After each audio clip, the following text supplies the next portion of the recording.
Welcome everyone to the Borough of Swissvale Council Agenda Meeting for June 28th, 2023. I would like to call this meeting to order at 7:02 p.m. I hope you're buckling up for the ride. We got a lot of stuff that we're going to handle tonight. Let's go through roll call. Miss Alfonso Wells is not able to be with us tonight. Mr. Miser. Present. Mr. Price. Here. Mr. Quinn. Present. Miss Scales. Here. Miss Stribling. Present. Mayor Schwartzwelder. Here. Now that everyone is checked in, let's go to our public comment. We have four public comments this evening. I'm going to go in the order in which they were received by the borough office. So for starters, we're going to begin with Mr. Mark Wagner from Mansion Place. Mark, if you can, the floor is yours. Okay, thank you. I recently reached out to Chris to find out about an update on the status of the repairs to our street. I was sent an email back saying it was going to cost $170,000. That's not within the budget, and that they're looking at the engineer is supposed to get back with possible less expensive ways of rectifying the overall problems. It would be good for us to know. I would like to see the report the engineer presented to the borough about all the various problems that are existing on our street. And quite frankly, I don't think we can go on much longer without correcting the areas that are really in disrepair. I see roads that I drive on, that are being milled and repaired, even in East Liberty. Huge chunks of concrete are being repaired. I don't know how they're getting the money, and we can't, is it a fact we can't write grants or what the problem is, why this can't be addressed and solved. There are four major areas that need to be cut out. The areas underneath where the earth is gone, obviously washed away from water running down through there from the water main breaks, etc. Once that's repaired, then we won't have a problem. I mean, residents are getting injured. Other people are going to walk down the street and get injured. That's a liability for the borough. If the borough wants to take on the liability of being possibly sued for injuries, you can't say you're not aware of the problem. The problem you're aware of. So it needs to be fixed. So can we get a copy of what the engineers actually reported back? Mr. Wagner, thank you for those comments. I have spoken to Mr. Batchy and had him pass on to Mr. Ziskow that during the manager's report, they will address those comments and kind of explain what the next steps for the process would be. So we will make sure to comment on that this evening. Okay, great. And you think we can get a copy of that report? I'll defer to them as part of that manager's report to address that question as well. Okay, thank you. Yep, thanks for your comments. All right, next on the agenda is Miss Mary Miller to speak on from Hanover to speak on SEDCO. Hi, everybody. I'm Mary Miller. I'm the president of SEDCO, and I just have two things to talk about tonight. The first one is the parklet at Church and Braddock. As you probably all know, this has been ongoing for a long time. It's a project that Rotary started 5 years ago. So SEDCO got involved just as a way to kind of keep that project moving and prevent us from having another vacant lot, like at a very visible intersection. So originally, Rotary designed that park as it was going to be a memorial park for veterans, and the original designs that they had the war memorial that is currently at the old Borough building being moved to that park as a kind of a centerpiece of that park with a path and benches. So, none of that happened. COVID came, so it's kind of installed. So SEDCO's been doing our homework on this. We consulted with Grounded Strategies. Of course, they want an exorbitant amount of money to tell us what we already know, that we already have a plan. So what we have done is we went to the Juneteenth celebration, which, by the way, thank you to the organizers. That was a very nice celebration. And we took the original plans and we talked to people. We asked them their thoughts on it. We asked them, did they think it was a good idea? A lot of people didn't even know we had a war memorial at the Borough building. They'd never seen it. So, I mean, this is kind of a way we could make it more visible. So we don't want to reinvent what's already happened. So we would like, SEDCO would like to formally ask council if we could have approval to move that monument from the Borough building, which has to be moved anyway. I understand because of the demolition. If it could be moved to that parklet as a permanent fixture there. If council agrees to move it there, SEDCO has discussed the possibility of running a memorial brick campaign as a way to raise money to kind of help offset some of the costs of putting the parklet in, and as a way to get some community involvement in it. So I would like to just make that request at this meeting. There were a couple of things that you said that I'd like to correct. Sure. Rotary raised $5,000 and gave that to the borough Okay. about 5 years ago. And at that point, Rotary had done what it was trying to do, and that was raise money for that park. It was the borough that dropped the ball, not Rotary. And Right. Correct. Correct. and the No, memorial park was I didn't also mean- not Rotary's idea. That was something that got tossed around in the borough because the one veterans place got torn down, and they deposited $5,000 worth of borough to do something for veterans. And then someone had the idea that, well, maybe we can move that memorial to that park to spend the money.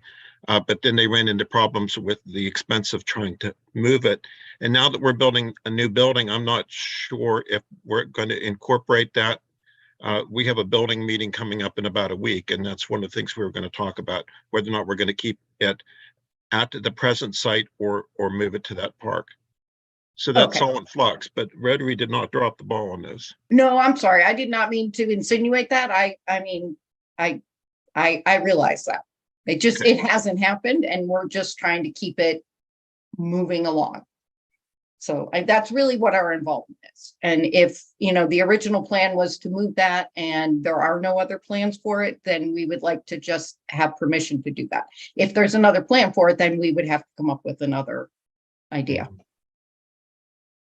Yeah, thank you for those comments. It's good to hear, Mr. Price, that the building committee is going to be addressing that. And so perhaps let's kind of put a pin in this, and at next month's meeting, after you all have had an opportunity to meet and discuss whether or not that would be incorporated into the new borough building or not, maybe from there we can have a further conversation about, if it's not being incorporated there, whether or not we as council are on board with Ms. Miller's request for us to authorize SEDCO to move on that. Does that sound okay, Ms. Miller? No, that's perfect. That's perfect. Great. Yes, and that was it. I do have one other thing, just to let council be aware. SEDCO does get emails about things going on around the borough. So just so you know what kind of things we're getting. We have gotten a lot of emails about the development on Commercial Street. So I think what people want to know is just, does the borough have anyone with a seat at the table in the conversations with the developers and the city of Pittsburgh, and how all of this is going to affect Swissvale, and I just so that we know how to respond to people on that question. So if that can be addressed at some point, or if someone can get back to me and let me know that. And the Thank you, Ms. other, Miller. Sorry, go ahead. no, that's okay. And the other issue that we've had a couple comments about is the traffic light at the corner of Washington and Monongahela, and why there's still a light there, and why it can't be a stop sign or a flashing light. That's what people want to know. So. Great, thank you. Yeah, I know our next. Go ahead, I'm done. Okay, I was just going to say our next public comment will deal with the development down at Frick Park, so that there will be some more on that. Before I forget, Mr. Batchy, going back to the monument, piece, can you just make a note for yourself that at the end of July to incorporate that into our agenda, kind of with an asterisk if it's applicable, as we said. I just want to make sure we don't miss out on that one. Already done.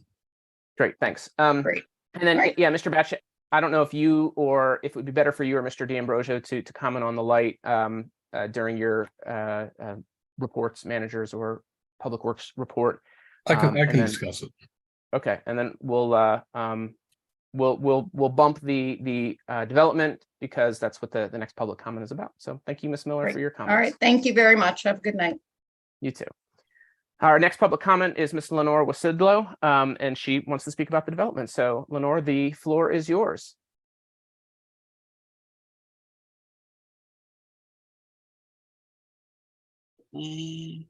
Okay, can everybody hear me? We can. Okay. As a resident of Swissvale, I am standing or sitting here in opposition to the proposed Irish Center development. I've been a part of the Swissvale Swiss Home Park Committee that was formed by citizens since its beginning. And we have been in contact with the developers and what they are looking for to do. And basically they want to build a 162 unit structure and to get around the rezoning by applying for various variances. That variances are supposedly easier to be approved than to rezone that whole area because it's not zoned for that. It may appear that this is a city of Pittsburgh issue. It is a public issue because it is a public park. And these variances they single out a piece of property. And as noted by the Craft General representatives, the developers, their only goal is to make lots of money. And that's fine. You want to make money, but they're looking at variances that will be unsafe, will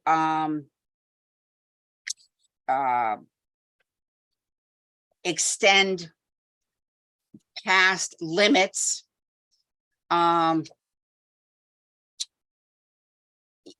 The development also is, commercial and Forward Avenue, commercial especially, you have tight curves. You've got no sidewalks. It is not walkable. It's a very highly pedestrian used area because of the park. School buses and first responders use that road a lot.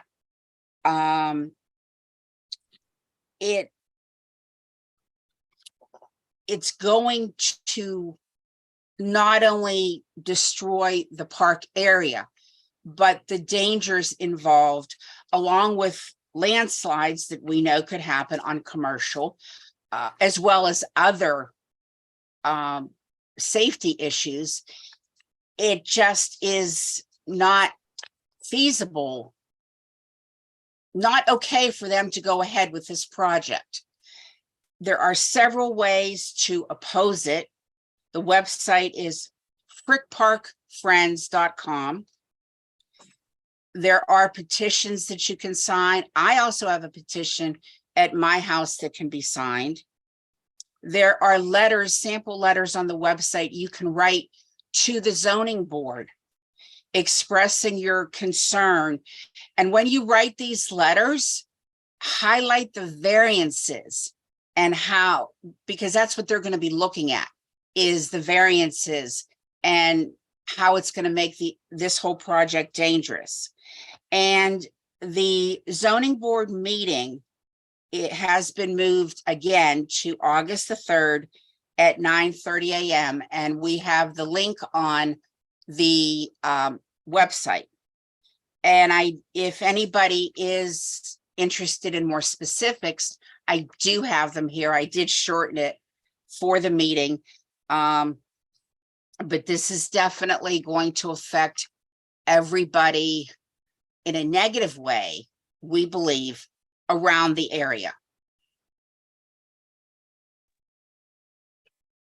Thank you so much for those comments, keeping us informed. Can you remind me the website, frickparkfriends.com? Correct. And .com. it is constantly being updated. It is frickparkfriends.com. .com. Great, thank you. Yes, so that resource is available for others, whether they be on council or the community members who. It would is like to available for get more everybody. involved. And we encourage everybody to go to that website, find out more information, read more about it, so that everyone can be informed and to write a letter to the zoning board. Log into that meeting in August and sign the petition. Wonderful. Well, thank you so much for those. I'm just making a note for myself to circle back on this. Thank you so much for those comments, Ms. Wasidla. You're welcome. All right, our final public comment is Miss Jocelyn Ditamuna tonight. And before I turn the microphone over to her, just to give a little bit of background on this, we are going to be discussing her mother's properties on Noble Street, 2115 and 2117 Noble Street. We talked about them several months ago. And they are an agenda item 4N for tonight. And in preparation for that, Mr. Batchy invited her to come on our meeting to share a brief update on where the property stands at this point in time. So Ms. Ditamuna, the floor is yours if you want to go ahead and update us on what's been going on. Okay, hello, hi, my name is Jocelyn Ditamuna. Pleasure to see everybody here. Yes, I'm going to update information based on what I received from my architect. So far, we have sent in the drawings to get a permit, but what we're lacking is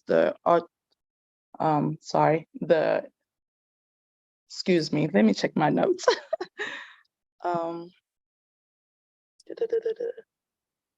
Constructual drawings, that's the word that I was looking for. I apologize for that. So we're waiting on that to be put in. Where's my Zoom meeting? So we haven't received the permit yet, the building permit to start the work. But we did turn in the drawing, but it can't be put through because we don't have the construction drawing from the guy who's doing it, who's one of the employees at Lisa's firm. Thank you. Are there any other updates that you wanted to share with that? Just you've applied for the permit, haven't gotten it, still need to get the construction drawings. That's the what you wanted to communicate to us tonight. So, yeah, so basically I spoke to Lisa, and from what we were asking for another 2 weeks. So hopefully if this meeting we can be dismissed and come back next meeting on the council meeting, and I'll have more information as far as everything being submitted, because he's asking for a little bit more time. The situation is that it's just so hard to get the work done just because they had previous work with other clients. And I did look for other architects, but the time frame that I was given, nobody could possibly meet to it just because of the amount of clientele that they had. So. Thank you. Are there, knowing that we're going to be addressing this later, are there any questions from council? Normally we wouldn't deliberate during public comment, but if there are questions you all have, I want to give you a brief opportunity to address them. Go ahead, Mr. Meyer. Yeah, hi, Jocelyn. Specifically, just one question for you outside of the deliberation that we'll be doing later is, in reviewing the report on the, excuse me, on reviewing the report of the condition of the properties, it's clear that there are some pretty substantial remediations that need to be completed to make the structures not only viable, but structurally sound and safe. With those proposed items that would need to be completed at the properties, are you still confident that you will be able to complete the work, whether that's financially or just overall? Yes, I'm very confident we'll be able to do it. We did a walkthrough with Lisa, and we had the architect that came in, the engineer that came in. It seems, when Lisa walked in, she actually thought it was worse than what it was. So with the report and what we're planning on doing, I'm very confident, and she made it seem to me that it's definitely doable to get it done. Yes. Okay, thank you. And kind of piggybacking off of what Mr. Miser said, the report that we saw did include some areas that were pretty substantial, whether it be termite damage or kind of some foundational type issues. What do you think, if we were to stay this, what do you think is a fair time frame to ensure that those issues are expedited and completed, or at least the process begun to remediate those particularly difficult issues? Especially for the termites, I already have a company who's ready to tear down the back of the 2015 building. Everything's set for that, but we just need a permit. We can't move without a permit. So as soon as we get our permit approved, I talked to Lisa. 2 weeks is the ball game, she said, in order for her to turn everything in. Now, as far as it being approved, I don't know how long exactly that takes, but I know that in the ball game of, especially for the termites and for the exterior wall that was opening up, that can be targeted within a week. The demolition is a day job. So I have a report for that too that I can submit from the guy that I spoke to that Lisa referred me to. So I'm really working with everybody that Lisa refers me to, just because I want the work to be done right. Prior to that, I did get an engineering report. And when I brought it to Ms. Batchy, Mr. Batchy was like, this is a bad report. So I'm scared to work with people that I don't know of. So I prefer working with Lisa, and she seems well-rounded and her people seem, well-rounded. So, but I'm confident that we can definitely get the termites and the walls. Once the permit is gone through, I'm absolutely confident that we can get it done for sure. And I don't want to put words in your mouth, but based off what I heard, it sounded like what you're communicating is that within the next couple of months that could be addressed, provided, Yes. Conditional upon the permit. But I think that, you've already submitted the permit, you're missing one particular piece, and maybe there is a little back and forth, but within a couple of months, you feel that could be remediated. Yes. Is that fair to say? Okay. Yes, that's Thank correct. you. Thank you. Great. Are there any other questions from council? Okay, well, for N, we will have a further conversation about it. Mr. DeMono, thank you so much for your time and sharing and updating with us the process of those properties. Thank you. Should I stay online or how?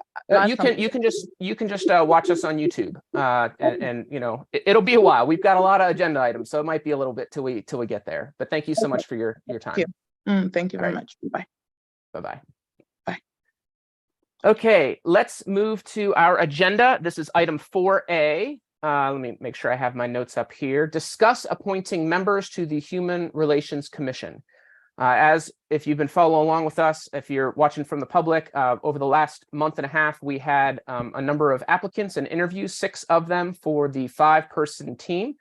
And so we are in this agenda meeting having a brief conversation to explain the process for that.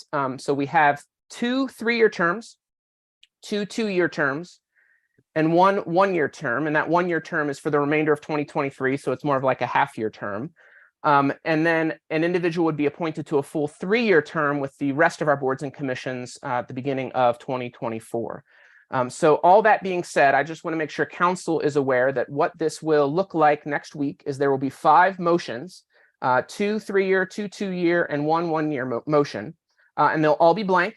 And members of council will be able to make motions to fill those specific spots with 5 of the 6 people that we have interviewed. So I want to kind of give an overview of what that process is going to look like at this point in time. So Ms. Scales.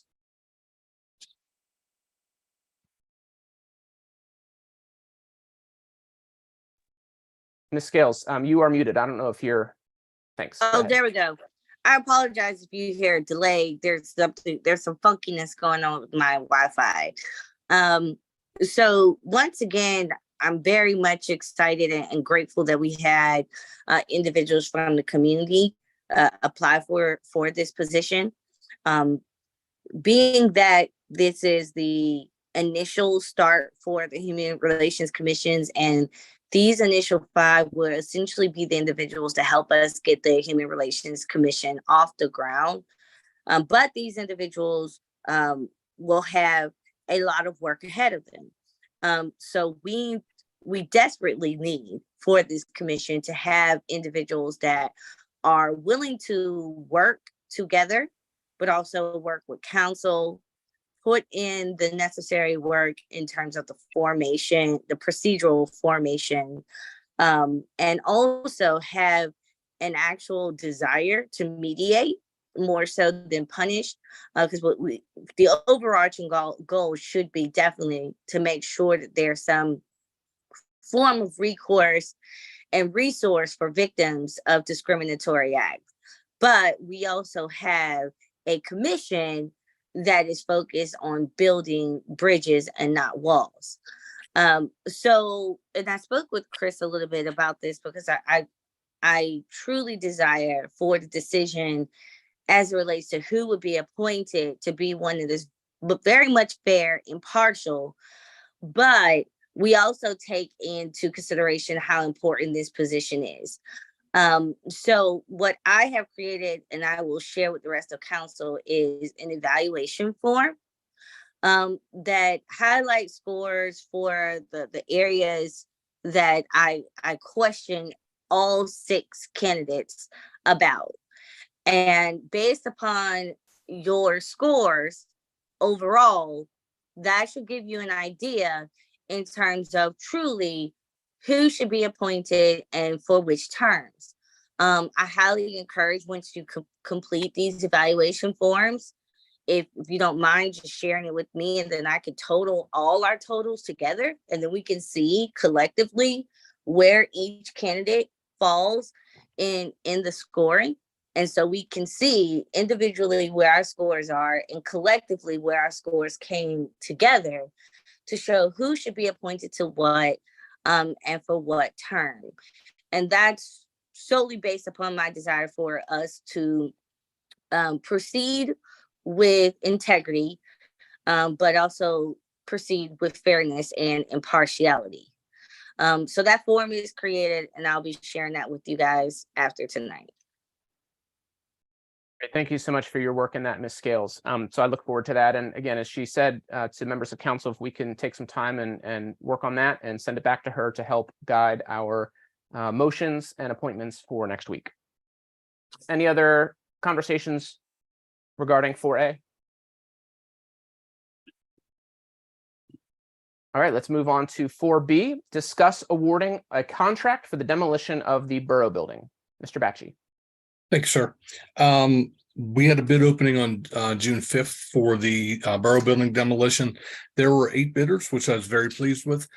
The low bidder was $128,000. However, he failed to provide a fully executed bid bond, which is, as Mr. McTiernan says, a fatal flaw in the bid, and there's no getting around that. You have to disqualify that bid.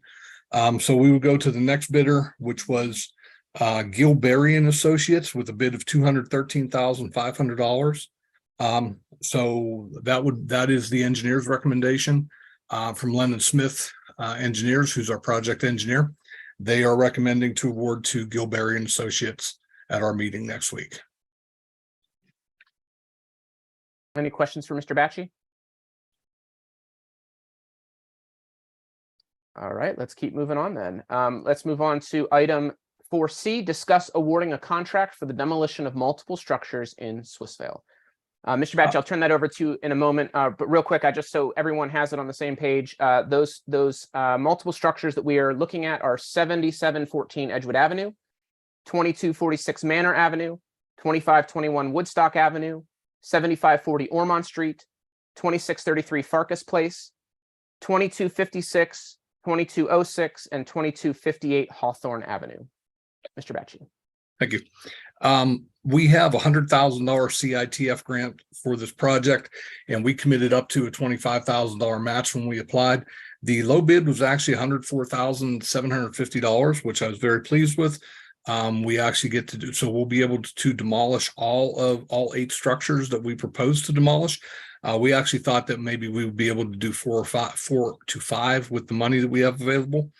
So the other match, we have to pay the $4,750 match, and then the engineering and inspection fees would also go toward our match with the county. So I would recommend that we award this to Minifield Demolition in the amount of $104,750 and remove these 8 blighted structures from the borough. Thank you, Mr. Batchy. Any questions or comments for Mr. Batchy? Okay, we'll move on. Let's, Mr. Batchy, if you're okay with this, let's take items 4D and 4E together, just because they, is that okay with you? That's fine. All right, 4D, discuss adoption of a debt ordinance under the Local Government Unit Debt Act. And 4E is discuss a resolution to adopt a reimbursement resolution for the Borough Building project. What this is, we talked about this last month for the borrowing for the Borough Building. We have to authorize a debt ordinance. There were some things that weren't ready last month, and we're still waiting for some stuff for the bank right now. The issue at hand, as I had sent in my memo yesterday, was the fact that the bank will not allow, the DCD will not allow a balloon payment at the end of the 15-year term. As we had proposed this earlier in the bank, like last October, the bank proposed a 15-year term with a 30-year amortization to keep payments reasonable, with a balloon payment at the end of 15 years. So essentially, we would have to refinance the balance. DCD will not allow that in the filing. So what the Note Council and Tucker Aaronsburg is working on right now is going back to them and to see if they would just give us a straight 30-year amortization. And then the backup plan is if they give us a 15-year fixed rate of 5.1%, which is what they proposed to us and what we agreed to, and then a variable rate of 5.1% after that. I'm sorry, variable rate after that. The reality of it is we will probably refinance this 3 times before 15 years is up anyway, because 5.1 is not, it's a good rate right now, but 2 years ago it would have been 2%. So sometime in the next 8 to 10 years, the rates will probably drop back to where they were 2 years ago, as they always do historically. So that'll be the time to refinance. So this is on the agenda for now, as long as the bank agrees to those term changes by Friday. If they don't, we're going to pull it off so we don't have to table it again. It would just move to August. So the second part of this is a reimbursement resolution, so that if we incur any expenses, which the demo would be an expense on the project, I don't foresee us incurring any expenses as far as actually having to make payment to them before we would get this taken care of and closed. But if we do, under the reimbursement resolution, it allows us to reimburse ourselves from the proceeds of the note for any expenses incurred 60 days before the actual note is signed, when the closing is, and also for 18 months after the final payment is made on the project. The bank said, the Note Council said that this wasn't a requirement, but they strongly suggested, just in case we get a bill late when we're done and something comes in that we weren't planning on, we still have the right to reimburse ourselves out of those funds, out of those loan proceeds. Thank you, Mr. Batchy. Any questions from council? All right, let's keep moving. Item 4F.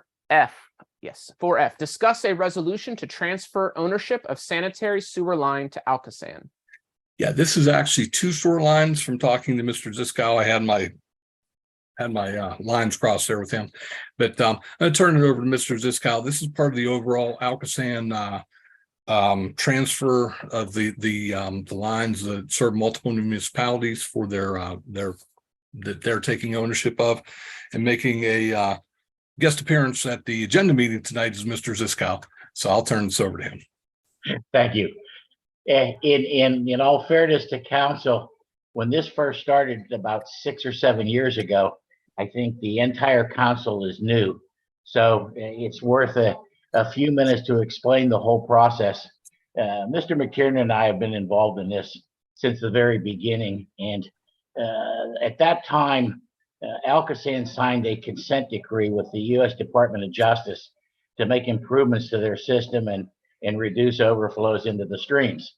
The initial project was many billions of dollars, which would have been an absolute financial nightmare on the rate-paying customers. So they scaled the project back to an acceptable project, but also were instructed to look at ways that would help the municipalities with long-term operation and maintenance costs. One of those happened to be a regionalized takeover of larger diameter lines that the municipalities basically convey their sewage to Alcosan through. In Swissvale's case, there are two lines that are involved in this. The one is in what they call POCM 47, which is 9 Mile Run.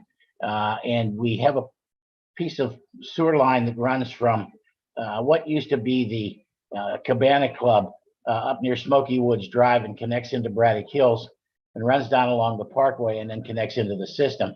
It's several thousand feet, and it's an area where maintenance has been somewhat difficult over the years, and in the long term could be a lot more difficult as it deteriorates in times to come. The other area is going down from Swissvale through from Braddock Hills through Swissvale and into what they call Tassie Hollow, and I'm sure everybody's familiar with Tassie Hollow. There's a section that connects to Rankin right at the railroad tracks and runs up to the border line with Swissvale, and that's also an eligible line. Initially, the Alcosan had a procedure where they provided televising work of the areas that are going to be taken over or proposed for takeover, and provided for repairs that they wanted done prior to the actual takeover. That was actually a prerequisite. We were to do the repairs, televise them, and verify that they were done, and turn them over to Alcosan. Once Alcosan approved them, then we were eligible to do the takeover. Things have changed a lot since then, as Mr. McTiernan will attest to. Alcosan now has taken over several 100 miles of sewer line and is absorbing more and more each day. They become not less stringent, but a little bit more cooperative as far as doing this is concerned. Initially, they would not accept the resolution of transfer until such time as all these repairs were verified. Now what they're trying to do is to get everything into place. But to carry this forward just a tad, the repairs on both of the sections of lines for transfer have been performed. For some reason, Braddock Hills got a grant to do work in their system, which carried over into Swissvale's system, and also a portion of Edgewood, which they shared the grant, and the Alcosan repairs have been made under that, so they are complete. We're waiting now strictly for Braddock Hills to send the verification tapes to Alcosan, and that's ready to go. We had some minimal repairs down in the Tassie Hollow section, which again have been completed within the last month and a half, and the verification tapes are set to go into them.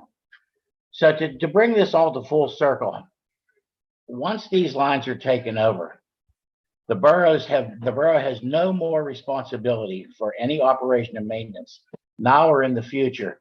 One of the original considerations that was in the original agreement was that we would have limited responsibility for up to 20 years.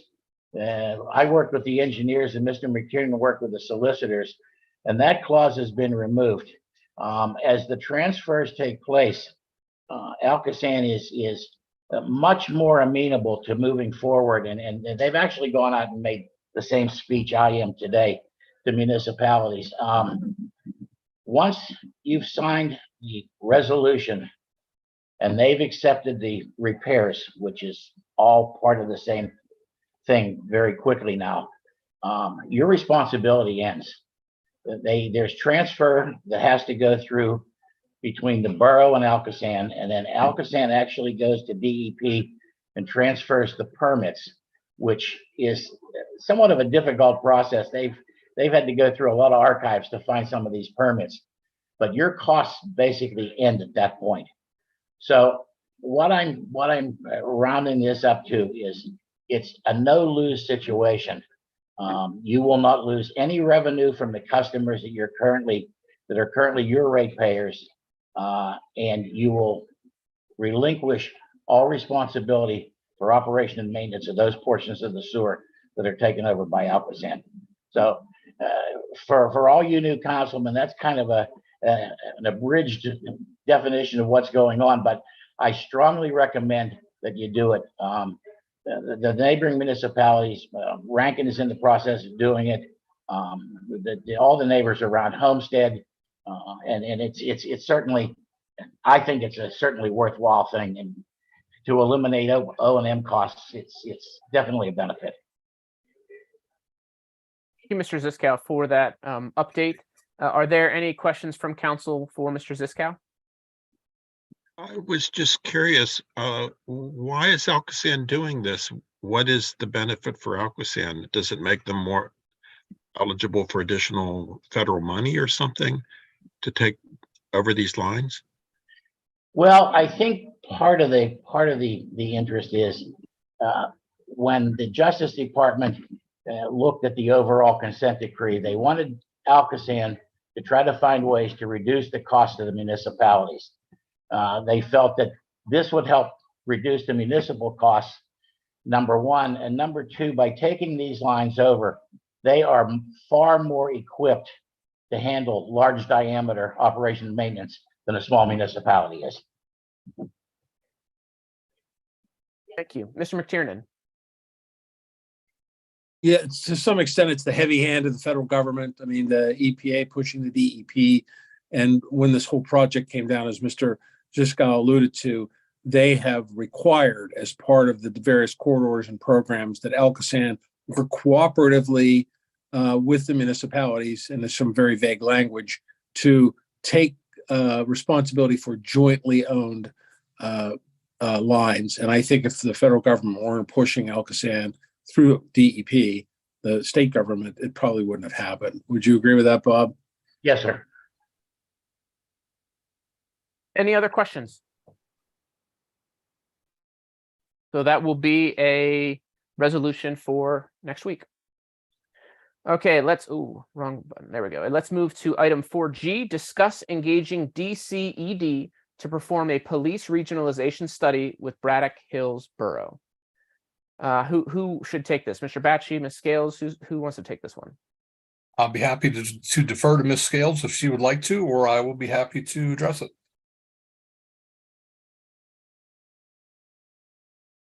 We're not hearing anything from Ms. Scales. Why don't you go ahead and take it, Sure. Mr. Batchy, and she can interject or add anything as an addendum afterwards.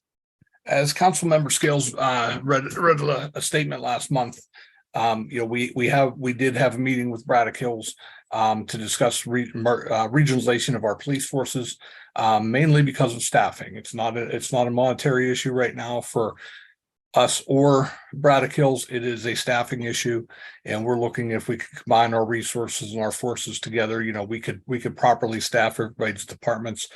We are not. Our shifts are covered in Swissvale. But we are incurring a lot of overtime because we are down to 2 part-timers right now, which we relied on the part-timers over the years to fill the schedule, especially during these summer months when people are on vacation and taking their accumulated leave time. So we have been incurring a lot of overtime as a result, and this has been going on for about 3 years since the beginning of COVID. And it's not going to change. It's not going away. There's very few people going to the police academy when 10, 15 years ago, if there were 3 job openings in a municipality, you would get 30 to 50 applicants. Now you're lucky to get 3 for 3 open positions. So it is there's less people going to the academy. It is a police officer's market right now. It is not a police department market to find people. So this is one of the avenues that we thought of would be beneficial to both us and to Braddock Hills. If we do approve this next week, we are only approving a study to be conducted by the Pennsylvania Department of Community and Economic Development. There are no preconceived notions going in other than this is something we really need to look at. But how the force will be structured, what the shifts are, what the cars would look like, what the name of it would be, whether it's a merger or whether we just provide a service to Braddock Hills for a fee, what the fee is, what the costs are. None of this has been discussed, decided. This is all an open sheet of paper. This is a study only, and there's no obligation at the end of the study to implement any of the recommendations. If you watched the news last night, you saw North Braddock just approved a similar, they actually approved to merge with East Pittsburgh and Rankin to create a joint force. This would be, we're behind them in this. We are looking to just start a study now to determine this.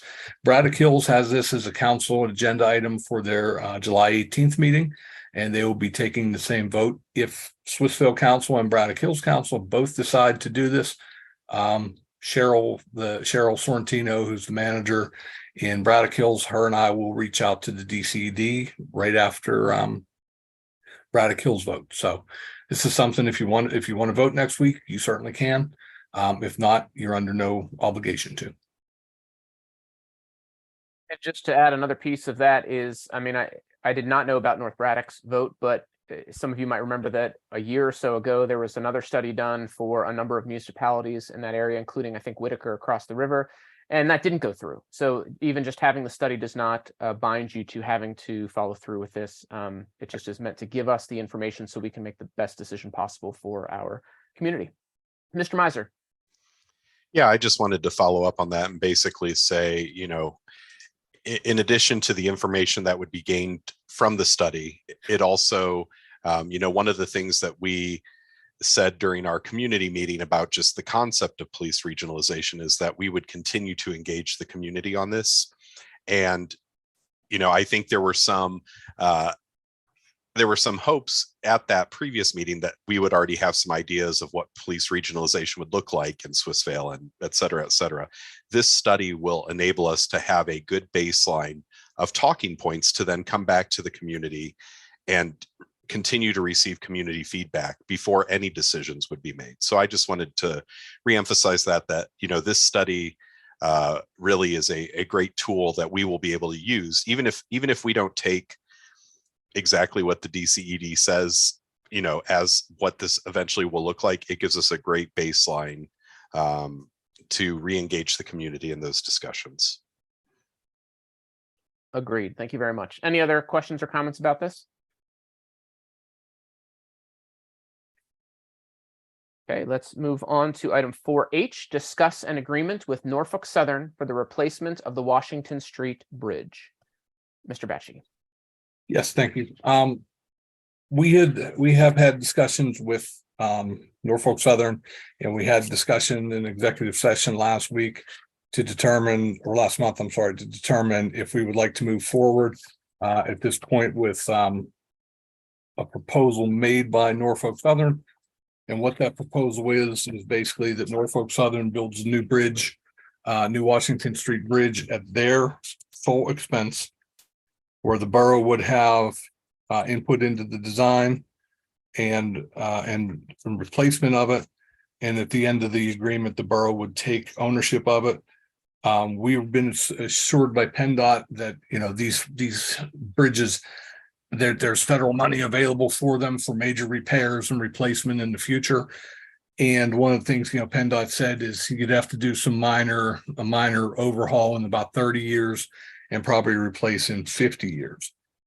The basic constructs of the agreement would be that Norfolk Southern would design and construct a bridge at their entire cost.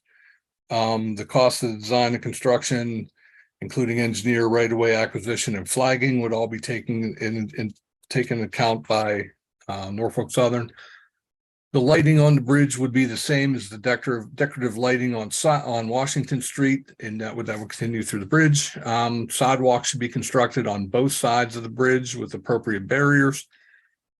Norfolk Southern will purchase road closure and detour signs for the borough to replace those currently rented by the borough. Those are $2,500 a month, so that would save us. And Norfolk Southern would give us a $200,000 payment for future maintenance. Basically, what PennDOT has told us is you should wash the bridge every year or two to get the salt off of it. Have a professional bridge washing company come in and get the salt off the beams and the other places where it hides, because they said that will really enhance and extend the life of your bridge. Norfolk Southern will give us $200,000 with $50,000 paid at the signing of the agreement and $150,000 upon completion of the project for any maintenance we have to do. And once the funds are depleted, that would be the end of their contribution. And that's basically it. Mr. McTiernan went back to Norfolk Southern's attorney with a couple changes that we asked for, such as installing and maintaining and installing and supplying the detour signs. And I see Mr. McTiernan has his hand up. I'll defer to him, and he can finish out. Well, Mr. Batch, I thought it was an admirable summary of the agreement. I talked to Mr. Dunlap, their attorney, today, and they're going to agree to be responsible for the installation as well as the purchase. We're just dickering a little bit over the language, I think, on the plans and the borough's role in the plans. I think, we've asked for, pretty strict, almost veto language, and they're looking for a prior review type of arrangement. So what their attorney is going to do is provide some alternative language that tries to meet our concerns. As we've said all along, they're going to build the bridge. They're going to have ultimate responsibility for the design and to submit it to the PUC. But the borough wants to make sure that the officials and the residents are generally aware of what the impact of the bridge is going to be, in terms of approaches to the bridge, in terms of any property acquisitions. And so that's really our main goal. And I think we'll get some language from Norfolk Southern on that. So I'm optimistic we'll be able to, I hope, put the agreement before council at the next meeting. Thank you, Mr. Bakshi and Mr. McTiernan. Mr. Price.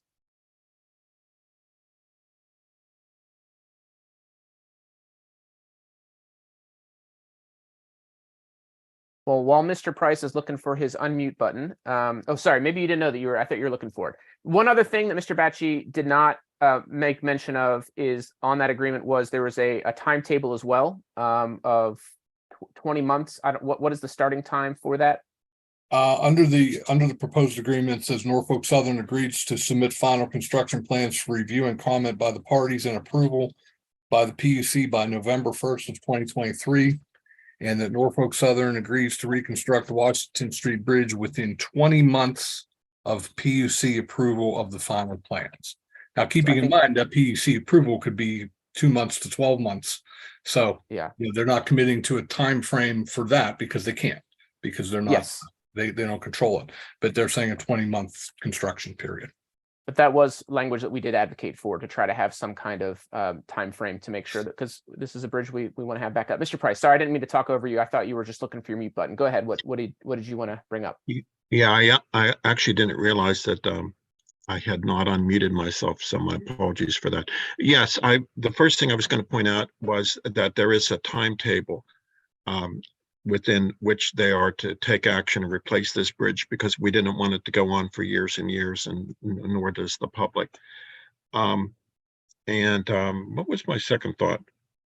Oh, yeah, just to clarify for the public, the $200,000 that they're going to give us towards future bridge maintenance is something that I believe that council intends to put in a separate bank account or fund, earmarked specifically for the bridge. And that should carry us for years. Yeah, that's a good clarification. Yeah, the bridge inspections, our share, it also would be for bridge inspections. Our share would be about $700 a year for the first few years. And actually it'd be every other year, because new bridges, they only inspect every 2 years.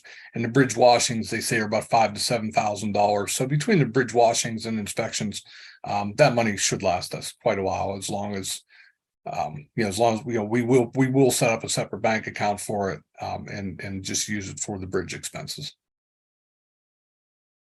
Great, thank you. Any other questions regarding this agenda item? All right.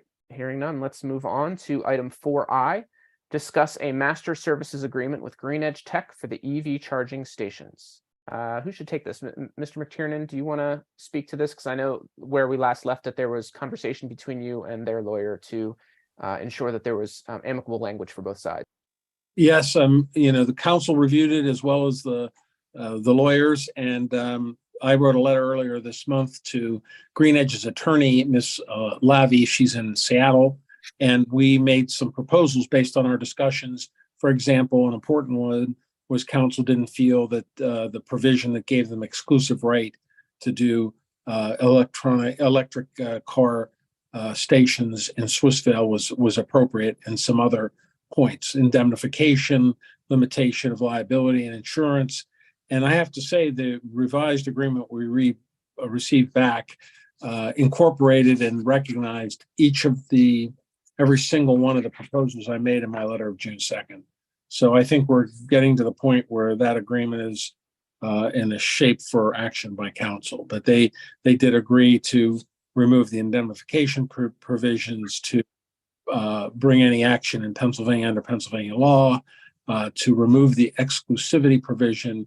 They will have the right only to exclusivity in the area where these parking spots are going to be, Aurelia Street and Oak Grove Avenue near Shore. So essentially, they had a good conversation with Ms. Lavi, and it looks like they're being very cooperative. So again, that's another agreement that I think is going to be in a posture for council's action next week, or certainly in the near future, but I think next week. That's all I have.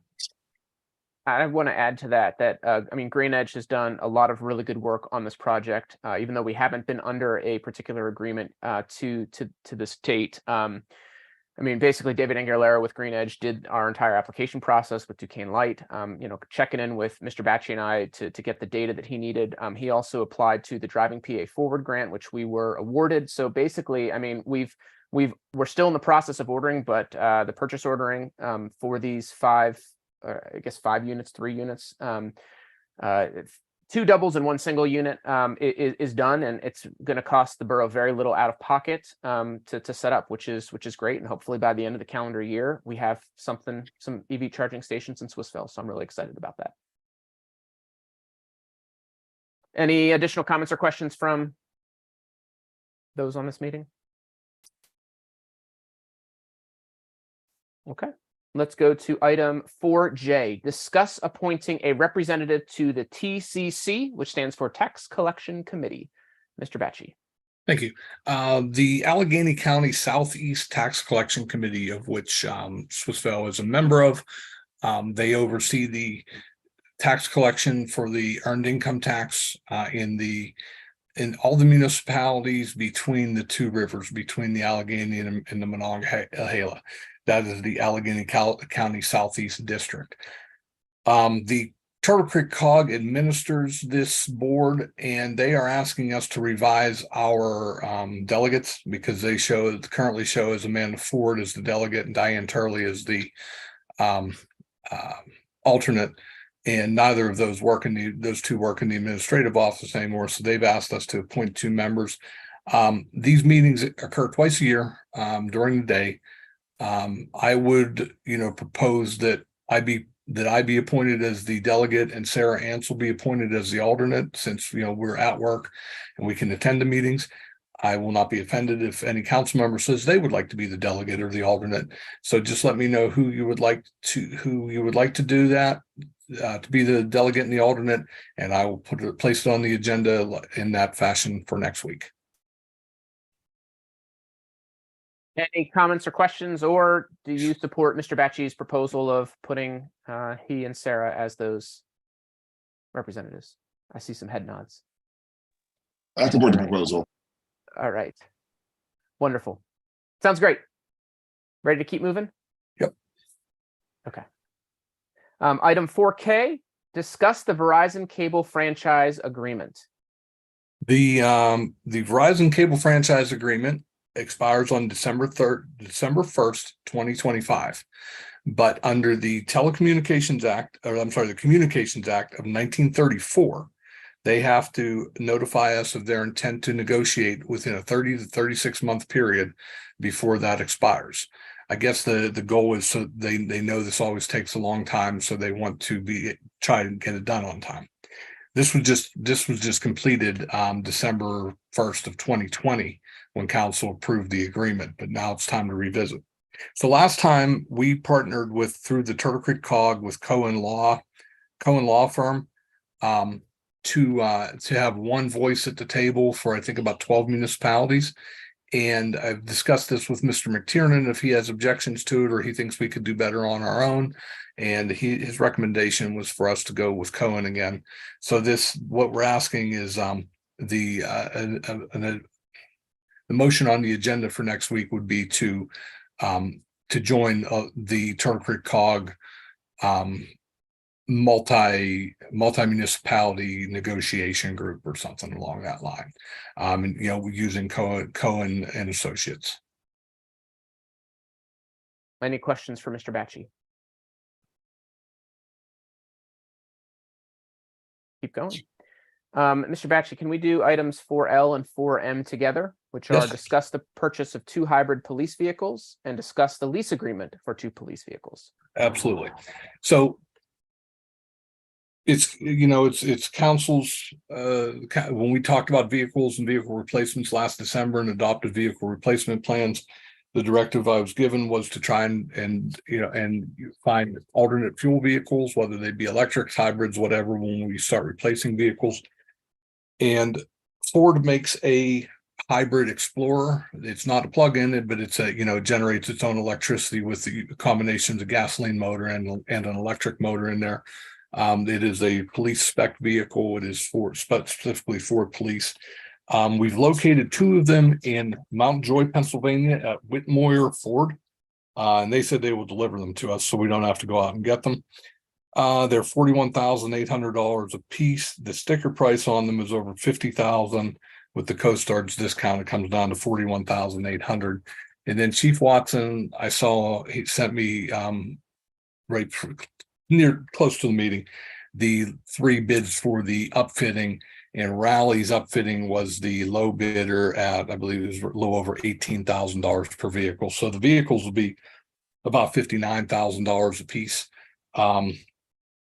Which it's up from what we bought, the vehicle we bought last year, for 2 reasons. Number one, Ford had across the board increase, and also the hybrid vehicle is about $4,000 more than the non-hybrid. So the total cost for each vehicle would be around $59,000. Without the hybrid, it would have been $55,000. But I don't have the lease quotes yet because we're waiting to get Rally's quote. And we did receive 3 quotes because the upfitting, none of them are on CoStar's. So we have to actually get 3 quotes for that stuff. So I would ask the council place on the agenda the approval of the purchase of the vehicles, and then I will reach out to the finance company tomorrow and see if we can get a finance proposal. They usually turn it around within a day, so if we can get a leasing proposal on it for next week. Mr. Batchy, and we talked on the phone about this, but I was a little surprised that the upfitting was $18,000. I thought it was a little higher than what I was expecting. I don't know what I was expecting, but can you remind me what we had budgeted for each vehicle? And to the upfitting was a little higher than I expected too. But the last one we bought was around between 14 and 15,000 for the upfitting. This one's around 18. But we had budgeted 55,000 per vehicle, with the lease payments of about 12,500 per year based on 55,000. So the lease payments would probably be around 13 to 13,500. Okay, thank you. Any questions or comments for Mr. Batchy? I just wanted to verify, and I assume the answer to this is yes, but for the servicing of the hybrid police vehicles, can that be serviced? I know there's some concerns with EV municipal vehicles because of the servicing of them. I assume there's no concerns with the servicing of the hybrid. No, the hybrids, most local garages can handle them. But they would be warranted for the first 3 years, 50,000 miles anyway. And then after that, we've recently been taking the police vehicles back to a Ford dealer because they can get the parts for the same price as the local garages can, but the local garages tend to put a markup on them. because, for their handling and for their time. So the cost for it's really not more expensive, and we're getting the cars back quicker and getting them back in service quicker from the dealer. Now, will these be the first hybrid vehicles in the borough fleet? Yes. Right. Small incremental steps. We're getting there. Yep.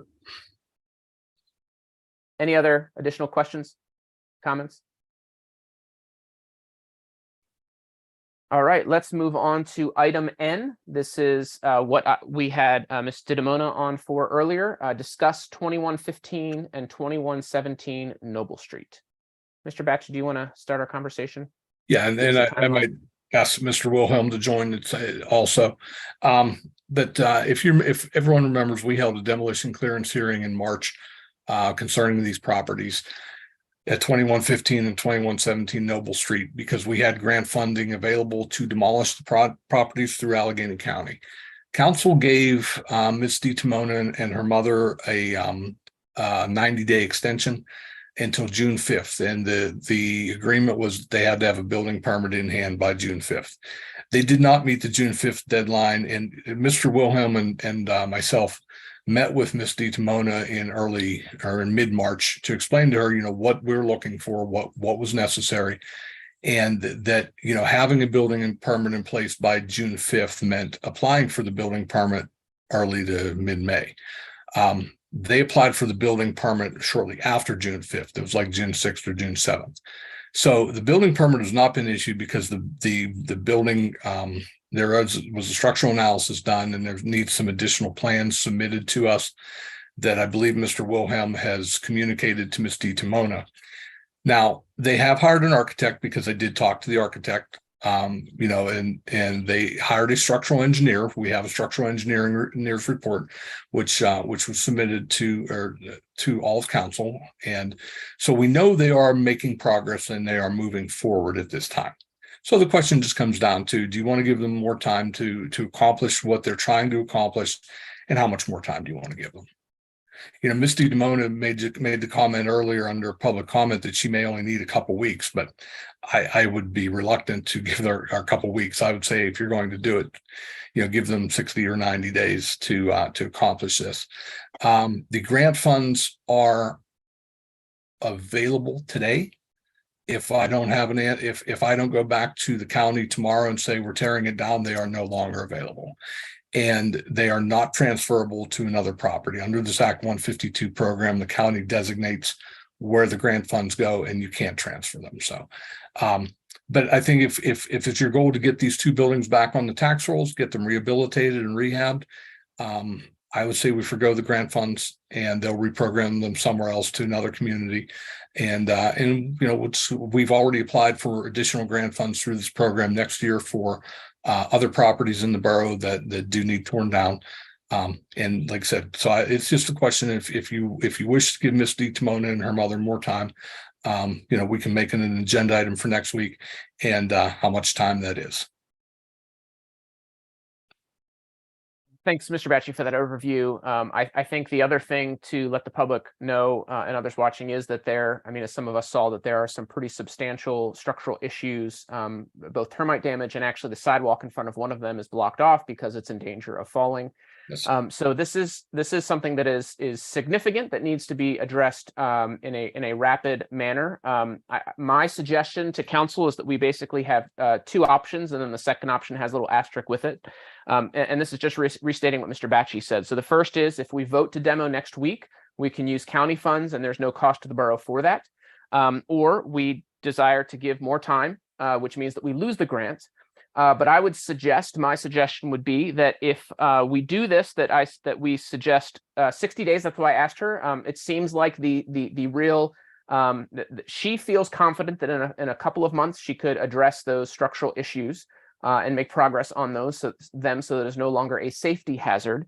My suggestion would be to give another 60 days to finish getting the permit and work on these abatement issues, or that we would, an action that we do have as council is we can order her to demolish it. So if she does not follow through, we can make that, am I using the correct language, Mr. Batchy, that we can kind of enforce and kind of command her or order her to demolish the properties?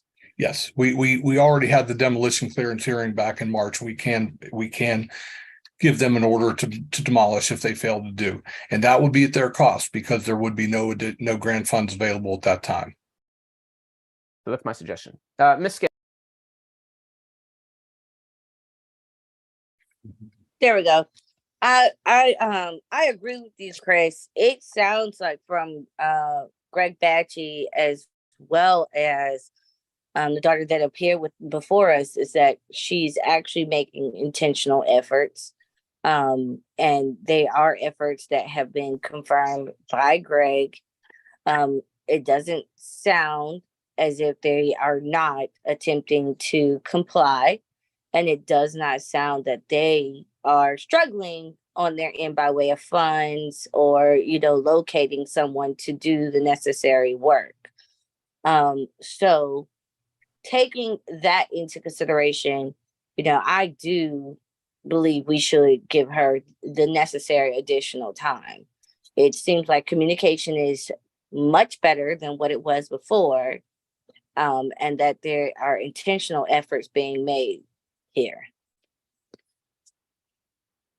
That's correct. I mean, after that meeting where we had the conversation back in February, March, I tasked Mr. Batchy and Chief Wilhelm with being very proactive, reaching out to her, making sure it was very clear that she understood what was expected of her. And so those conversations did happen in a timely manner. And I do think that you're absolutely right, that there is progress being made. I still would like to encourage us to have some kind of catch all, that if a certain threshold is not met, that we do, that she would not, it would not be caught off guard if we do order the demolition, because this can't go on for months and months and months with this building potentially falling down into rites of passage for residents. But I'm willing to, the best case scenario is that these are rehabilitated and they are back on the tax rolls. And so it's better than a gravel lot. So I'm willing, as long as this continues, I'm willing to keep it going. And I would recommend, she asked for 60 days. I would recommend 90 days because, I'm sure she has the best of intentions, but if one contractor, architect, or engineer fails to complete their task within the allotted amount of time, we need to, I don't want to have to come back and say, well, she's this far along, but she needs another 30 days. I'd rather just get it done and then give her the time she probably really needs. But we do have to, we do have the issue of the sidewalk that we need to address, with the building possibly, that facade falling onto the sidewalk. So that part needs taken care of sooner than later. The back part with all the termite damage, I'm not as concerned about that as I am with the frontage falling. There are thoughts from other council members? Mr. President. Just to let you know, I agree with Mr. Batchy because there's a couple caveats along the way with this. The way they're trying to redo the buildings, they're going to have to also do a lot consolidation because they're two separate lots and blocks, and they're going to use a singular stairway in between them to access both of the second floors. So this is actually going to be a long, arduous process. Even if we issue the building permit, it will be conditioned on the lot consolidation. And that's kind of in an expedited manner because that's not normally the case. Normally you make them consolidate it first. So there's a lot of moving parts and a lot of pins in this along the way. It's not a simplistic project, so everybody's aware. Wilhelm, do you think, do you agree with Mr. Batchy that the 90 days should be enough time to show concerted progress on some of these particularly safety issues? Yes, the plans she did submit are basic floor plans of what she's going to do. We can actually issue a permit for her to start with the demolition and wait for the delayed submittals from the structural engineer, but we don't have any structurals of how they're going to repair that front wall after it's removed, because he suggested, as you may have read, to remove that front wall and rebuild it on 2117. But she also concurrently has to work through that consolidation plan, which will end up before the Planning Commission and Council and then to the county and do all that concurrently. That's why I suggest the 90 days, definitely you're going to need that. Thank you. Other members of the council? I would just say that 100 years ago, when these buildings were built on Noble Street and in a lot of these communities around Pittsburgh, they were built as mixed-use properties where they would have commercial on the first floor and residential on the second floor. And that's kind of rare these days, but it really makes for a livable city. So it'd be wonderful if those two buildings could be saved and have the potential to be a first floor retail and second floor residential. If they get torn down, we're just going to have 2 vacant lots there. And it may be generations before anyone ever builds there again. So I hope that they save it. So, I mean, if there's other discussion, feel free to bring it up. I mean, let's maybe add as of now, Mr. Batchelor, let's put a motion on next week to highlight what you suggested, an additional 90 days. And like I said, I personally, I mean, someone can amend the motion to take it off, but I'd like to see there's some type of clause that that there's awareness that we could order the demolition if the ball is completely dropped in this process. So.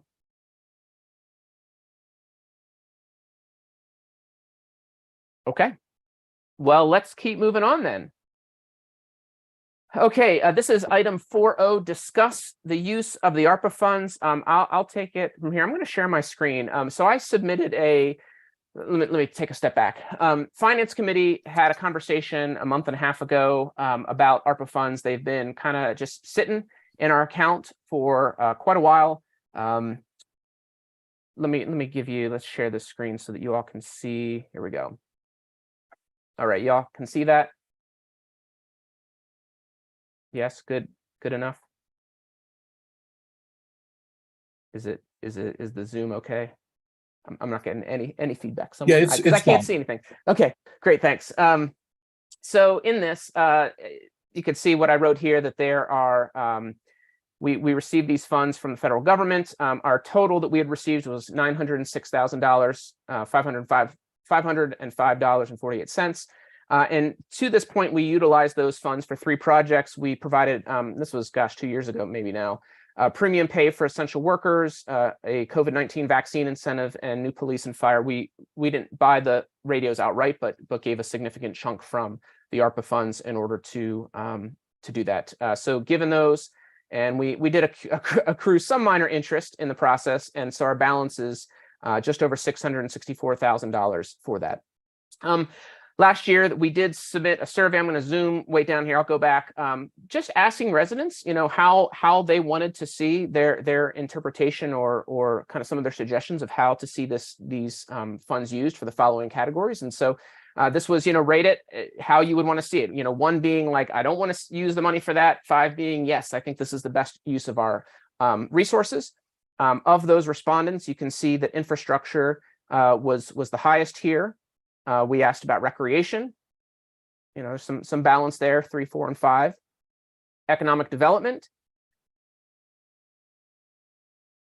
Community resources, this is things like the library, food bank, community garden, those types of items. And then just overall borough resources, police cameras, fire radios, police radios, those types of things. So those were the categories that people could weigh in on, and then we provided an open space for folks to kind of write, like, what are some project ideas that you have? And so here are kind of the ones that we saw based off of their responses, and then the parenthetical number behind them is the number of times that or a version of that appeared in the different comments. So they are put in ranked order, going top to bottom and then left to right of the ones that were the most popular. So paving, library, blight demolitions. I mean, you can read that for yourself. But those are just some ideas that individuals in the community had for use of those funds.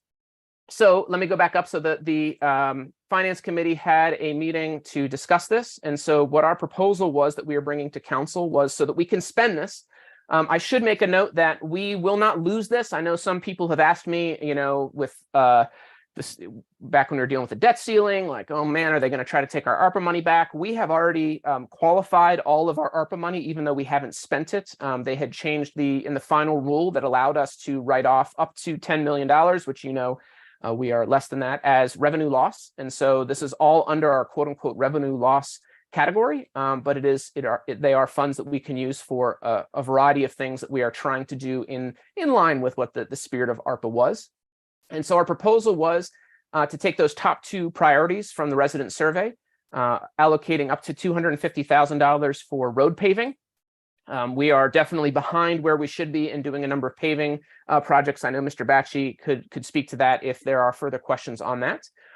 And then the other category was the library. As many know, the library also was given some RCAP money, just like we were for the Borough building. And they had about, when I spoke to Kate at the library, there was about $45,000 left for them to make the match. And I thought that would be great for us to show our solidarity with the library, support them in that, to provide this final match that they need. One of the things that is helpful with money like this is that it's free money. It's not a matched money, and so it is money that they can use to do the necessary, begin on some of those repairs without having to have match and reimbursement and all of those types of things. So if we did take that, just under $300,000 total.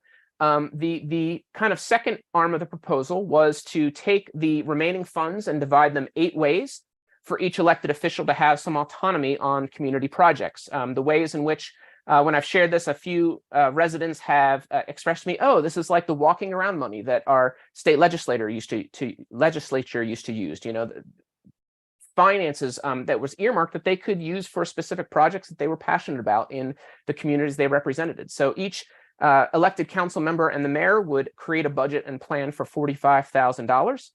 And this would provide an opportunity to be, there are some stipulations you can see here in this, that it has to benefit Swissville residents. We encourage folks to use some of the feedback survey to decide what projects that they would want to fund. You could pool your resources together. It doesn't have to be one project. You can do it from multiple projects. And the finance committee would kind of be the arbiters to review that budget and plan to ensure that those above expectations are being met. It could be a number of things. Some council members could take some of their funds to use to help complete that Church Street parklet that we talked about. I know for years we've talked about dog parks. We have gotten some EV chargers. Maybe we want to put EV chargers elsewhere. Maybe some homeowner or business grants. Right there. There are a number of different ways that we could go. But what we found is when we tried to provide one concerted plan, it didn't satisfy everyone. And so it's like, I didn't like this. I didn't like this. And so this would provide an opportunity for each individual council member to have a little bit of their own autonomy to direct those funds in areas and projects that they are passionate about. So that is the proposal that Finance Committee has come to you with. And I will be quiet for a moment and see if there's any feedback or questions regarding it. Yes, Mr. Yeah, first of all, thank you to the Finance Committee for putting that together. I think it's a very appealing proposal. The only thing I would maybe append to it is specifically around the individual council member projects, that before those would be approved, that there would be at least an opportunity for public feedback on those proposed projects, rather than just kind of letting the council member and then the council have the final say on it. I think it would be prudent to, say, here's the full package of what council has come up with, and just at least solicit the feedback of the public before the final determination is made. Yeah, Other than that, I think it's good. That's a really good suggestion. I mean, I envision this not as each council member has a deadline to provide one whole comprehensive plan. I thought that over the coming months, there might be one council member that gets to work right away and one that maybe delays 2 or 3 months, or maybe one who wants to delay to see what other projects are filled before they kind of put their hat in the ring. But I do think that is an important piece that that would be helpful, that perhaps there's some kind of presentation or report at the agenda meeting, which would provide some space for resident feedback, whether it be by public comment or email or whatnot, to weigh in on that. So I think that's a helpful suggestion. Thank you.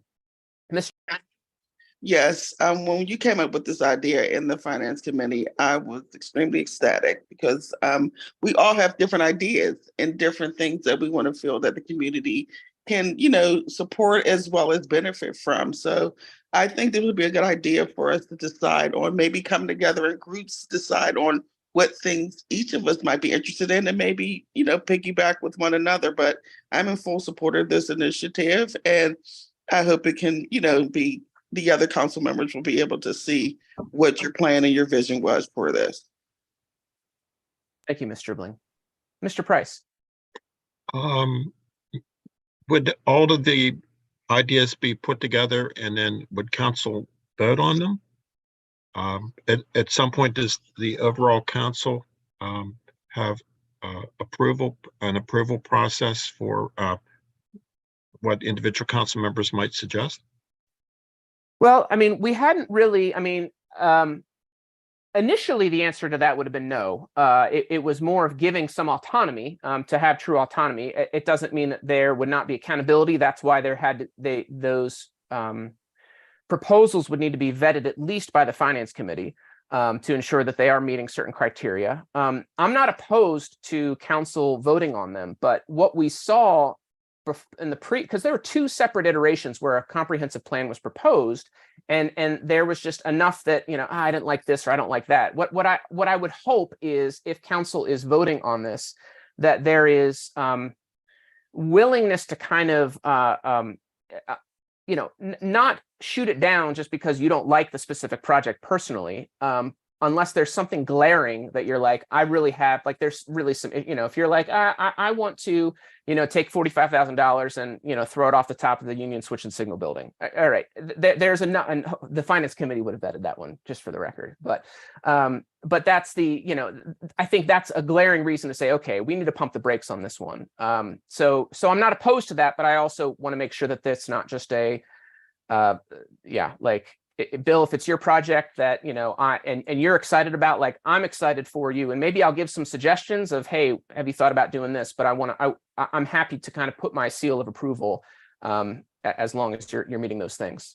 Does that answer your question? Mm-hmm. Okay. Mr. Miser. Yeah, I just wanted to respond, to your comments of, the possible fluid nature of this, that somebody may have an immediate idea, somebody may take several months. I think this is a really unique opportunity. This isn't something I've seen done with ARPA funds up to this point, but I think it's I have a lot of ideas going around in my head already. I'll say that. But I think to my point about engaging the community with this, I think it would be cool if we could have a page on our website about the kind of the building of this project as it goes. So as one council member has a proposal, like, here's what I'd like to do with it, that gets posted to the website. At the bottom of the website, there's a link to submit feedback.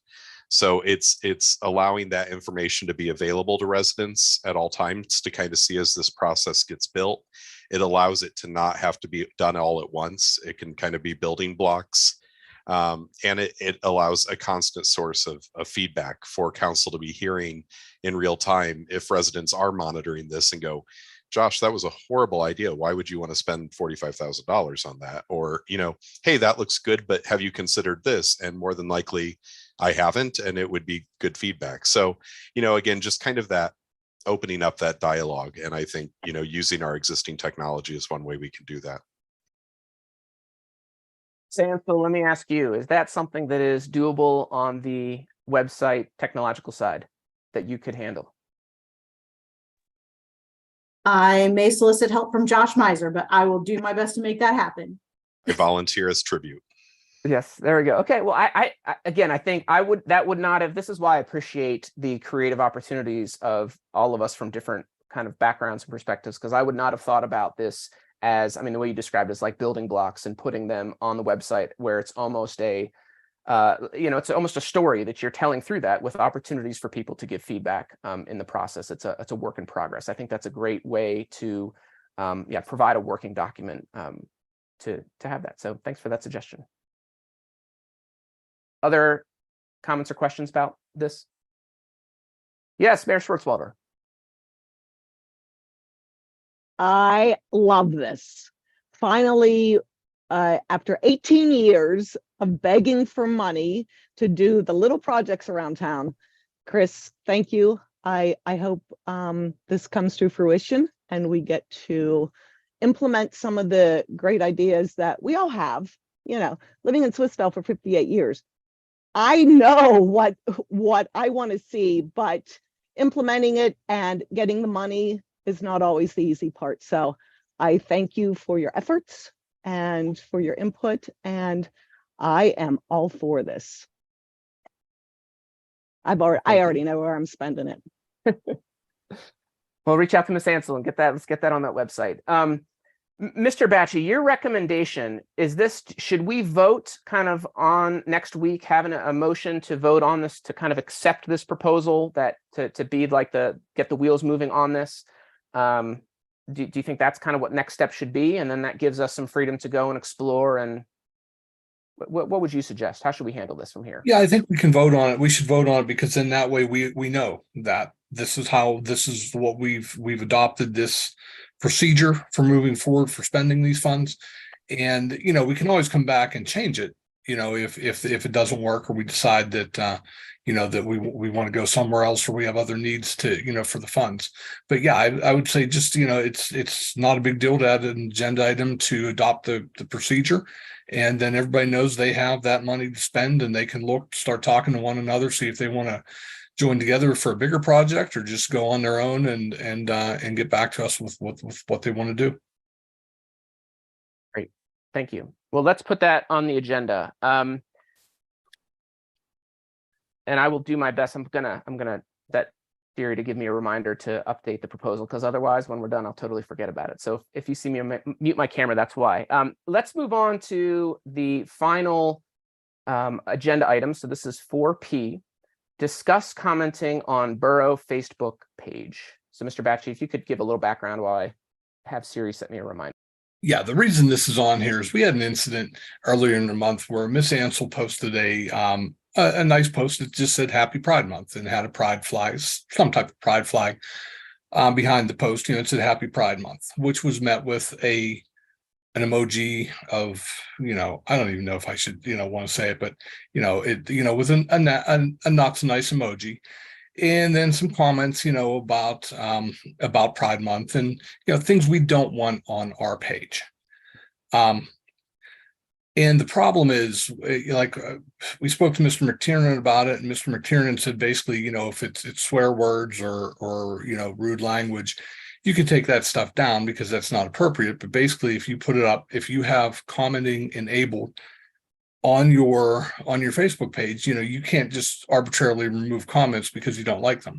So what happens many times on our Facebook page is that, you know, we put up a post about something, and then you get one resident who has an axe to grind, and they put a negative post up, and then it spurns someone else and someone else and someone else. And now our informational page has become a place where people just complain about us, about the borough, about council, about the staff, about what we're doing and what we're not doing, and what they think we should be doing. And, you know, it turns the page from an informational page for residents into a complaint area. We found too that a lot of the people who use it to criticize, and who use it to make posts just to get reactions out of other people, they're using fake profiles. We've looked into them. We've figured out who people are. They won't use their own. You know, some of these people won't even use their own name, but they want it. So it shows that they don't want their own posts associated with themselves, with their own name. You know, we know some residents have multiple Facebook pages, multiple usernames, because they'll send us something from that, and they'll use their own name when they send it to us. So we know who they are. You know, we know that the people are doing this, but when they go out on the Facebook, they don't want their other residents to know. It just becomes a place for people to complain, a place for people to try to complain about council, about the staff, and it becomes a place where people can make comments that are not appropriate. Like I said, Happy Pride Month was just a nice thing to say. You know, we post about religious holidays, for all different religions. You know, we post about Pride Month. We post about many different things on that site, and many times people take issue with it. So what we did was we just removed our post, so that with the Happy Pride Month, and then later reposted it and didn't allow commenting. And in consultation with Mr. Ansel and Mr. McTiernan, we just made the decision we were not going to allow commenting on posts until the end of the month, which is today, until we had this meeting to discuss it. So that's where we're at, and that's the necessity and reason for having this, is because of the ignorance of some who decide that people who aren't like them shouldn't. Nobody should wish them a happy Pride Month, happy whatever holiday, whatever. They want to control the narrative. Thank you, Mr. Batchy. So I had asked him to we just kind of made a decision to cut commenting until we could have a further conversation and deliberate a little bit as council on that. I will say kind of some of my opinions on the matter of this. I mean, we as a borough are definitely responsible for disseminating information. That is what we are trying to do with social media. The question is, are we responsible for facilitating and monitoring public discussions, public discourse in that way? I don't know the answer to that question. I mean, I know one resident, suggested some other organizations that do have policies that will say, hey, here are the reasons, we will remove your comment if it doesn't, if it violates one of these sets of standards. But, two of those are examples are defamatory statements and disparaging language. That's really subjective. I mean, that's there are places where the seven of us would probably not all agree unanimously that it is either defamatory, disparaging, or not. And so, that puts a large burden on our administrative staff, Ms. Ansel and Ms. Wilson, to have to be the ones that are like making these subjective decisions of what do we keep, what do we not keep. I mean, I know with that whole Pride conversation, I spent 2 hours on the phone with various people trying to figure out, okay, what do we do? How do we handle this? To make, because we want to honor the residents and allow residents to celebrate things that are important to them, and be free from spaces where people are just going to be toxic in that way. I mean, just throwing one more thing up, and then I'll shut up for a little bit, is, let's say there's an inappropriate comment that is made at 2 p.m. on a Saturday. What's the expectation? Are we expecting our staff to right then and there log in and take care of it, or are we enabling them to wait till 8:30 Monday morning when the business hours technically would begin to do that? So there's a lot of it's enough of a gray area for me that I personally would I think that it is healthier for our discourse to just have comments removed. And if residents want to share those posts to other community pages and have whatever conversations they want to, it's not the borough that is hosting those conversations, and so we aren't liable and responsible for it in the same way. So those are my thoughts. Mr.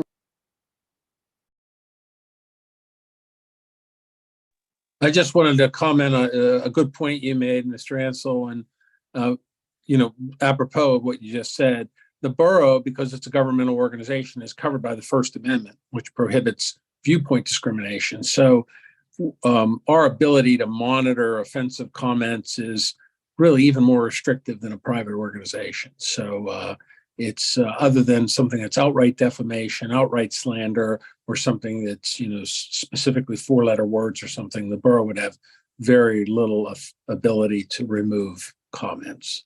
So I just wanted to make that clear. Thank you, Mr. McTiernan. Mr. Meyer. Yeah, it's called social media. A part of that is the social aspect of it. The good and the bad. And I feel like in our current age, there's a lot more bad than good, but there also is good that can come from discourse through social media. With that being said, on the being an official Facebook page of the borough, I would want us to be very careful about our moderation, just because, there is a lot of finesse there, and something that could be considered offensive to one person may not be, to remove that could be considered offensive to somebody else. So there is a bit of a Pandora's box there. However, I don't know that the answer is to completely shut down all ability to comment on the Facebook pages. I would say if we do turn on commenting, I think there needs to be a clear disclaimer in the about section on the Facebook page that, you know, whatever we would decide, certain language would not be permitted. You know, memes that do not contribute to the conversation. You know, there could be language for what this is, but I also don't believe that there would be an expectation that this is being monitored 24/7, 365. I don't think our staff should have to be, you know, combing through comments at, to your point, Chris, at 3 p.m. on a Saturday. You know, and to be completely honest, you know, if you look back at our page prior to us turning off comments, as much as I would love for people to be more engaged with Swissvale, we don't reach anywhere near the number of comments that you see for like WPXI or WTAE, where it's literally a wasteland of toxicity on every single post that goes up. We don't have that here in Swissvale. If we had that, I think I would be more prone to say we need, you know, strict moderation measures and somebody monitoring at all time, which those companies do have. You know, they have social media managers that monitor that stuff. But we don't have that level of engagement here, so I'm not as concerned. I think, you know, what happened with the Pride Month post is terrible, and I'm saddened that it happened. But it's the reality of the internet and social media and the world we live in, and I don't know that we take one bad incident and shut down all opportunity for comment. But, and this will be my last point, you know, I think it goes without saying, and maybe it does need to be said, because I see it, you know, on the various Facebook posts, whether it's on our borough page or whether it's many of the other non-affiliated Facebook groups. Commenting on social media is not the best way to, if you're looking to get in contact with the borough about an issue, social media is not the best way to do that. I'm going to say that flat out. You know, if your trash isn't being picked up, or if you're having an issue, putting it on social media is a great way to talk to people about it, but it's not the best way to get a resolution to that issue. So just as a part of this conversation, I want to, again, you know, make it clear that if you are having issues, please reach out to either, you know, the department that you're having issues with, or individual members of council, or council as a whole. But with that being said, no, I don't believe we should keep all commenting turned off, but I do think we should have some sort of guidelines in place if we do need to remove comments in the future. Thank you, Mr. Miser. Mr. Price. Yeah, I've noticed on Facebook with the various Swissvale-based Facebook groups that many of the trolls are people that have moved away from Swissvale, but feel a connection to Swissvale, and basically trash the town, you know, anytime they're on Facebook. But and I on the flip side, I do worry. I would like to have as much feedback from the public as possible about what people are thinking, and I wish we had some sort of forum where, you know, people could interact with council better. And my last thought is that I wonder if there's a way that we could restrict our page to only verified accounts instead of these made up names, you know, where we don't even know if the people live in Pennsylvania. Actually, Bob, I could ask that. Could we require that we would only accept posts from posters that are verified to be Swissvale residents? I don't think that would be permissible under the First Amendment, but I would, you know, I'll look into that. Yeah, I was thinking in terms of who can speak at a public meeting, it has to be a Swissvale resident or a Swissvale taxpayer. That's right, under the Sunshine Act. Yeah, so I didn't know. Just my thoughts. As a public page, I don't even know if we're able to limit that from a Facebook perspective. It's not like it's not like a closed group where, you know, I know, Bill, one of the groups that you are a moderator for, and kind of invite, like, once people apply, you're the ones that kind of gives the approval. I don't know if we can even do that as a public page, but it's something to look into. President Ansel, can I respond to that real quick? Yeah, please. And I apologize for the children screaming. So from what I've looked at, as far as, to be completely honest, I monitor and do all the Facebook posting and everything. I have looked into all kind of ways, and I don't think, Bill, unfortunately, what you're saying, I don't think that's possible. As a public page and as a government entity, we can't restrict or control any, like, who likes and follows the page, pretty much. So I don't think there's a function for us to be able to do that.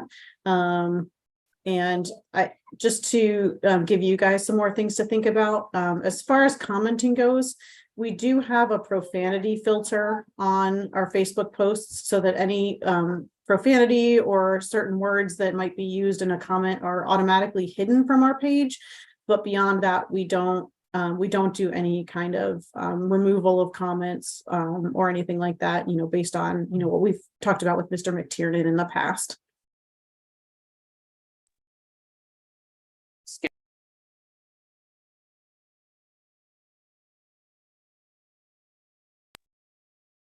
Ms. Scales, you're muted right now.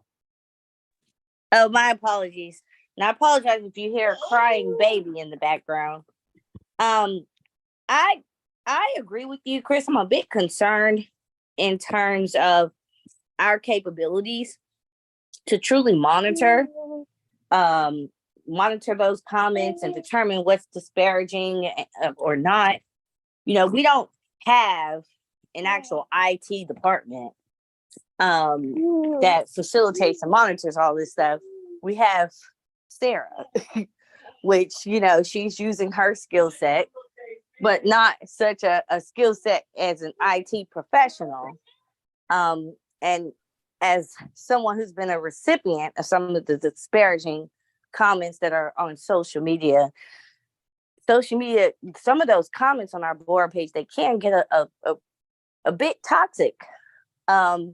And some of them may not actually be disparagement. It's just negative. And there truly is a line that we have to then determine, who's the one that makes the decisions as to whether or not certain comments can be deleted. And what sort of background and skill set does that individual need to have? And maybe, we're overthinking this, but I agree with you, Chris. What if a really negative statement is made on a Saturday or Sunday and that Monday is a holiday? Now this comment is sitting up for 3 whole days. It could be shared. It can gain traction.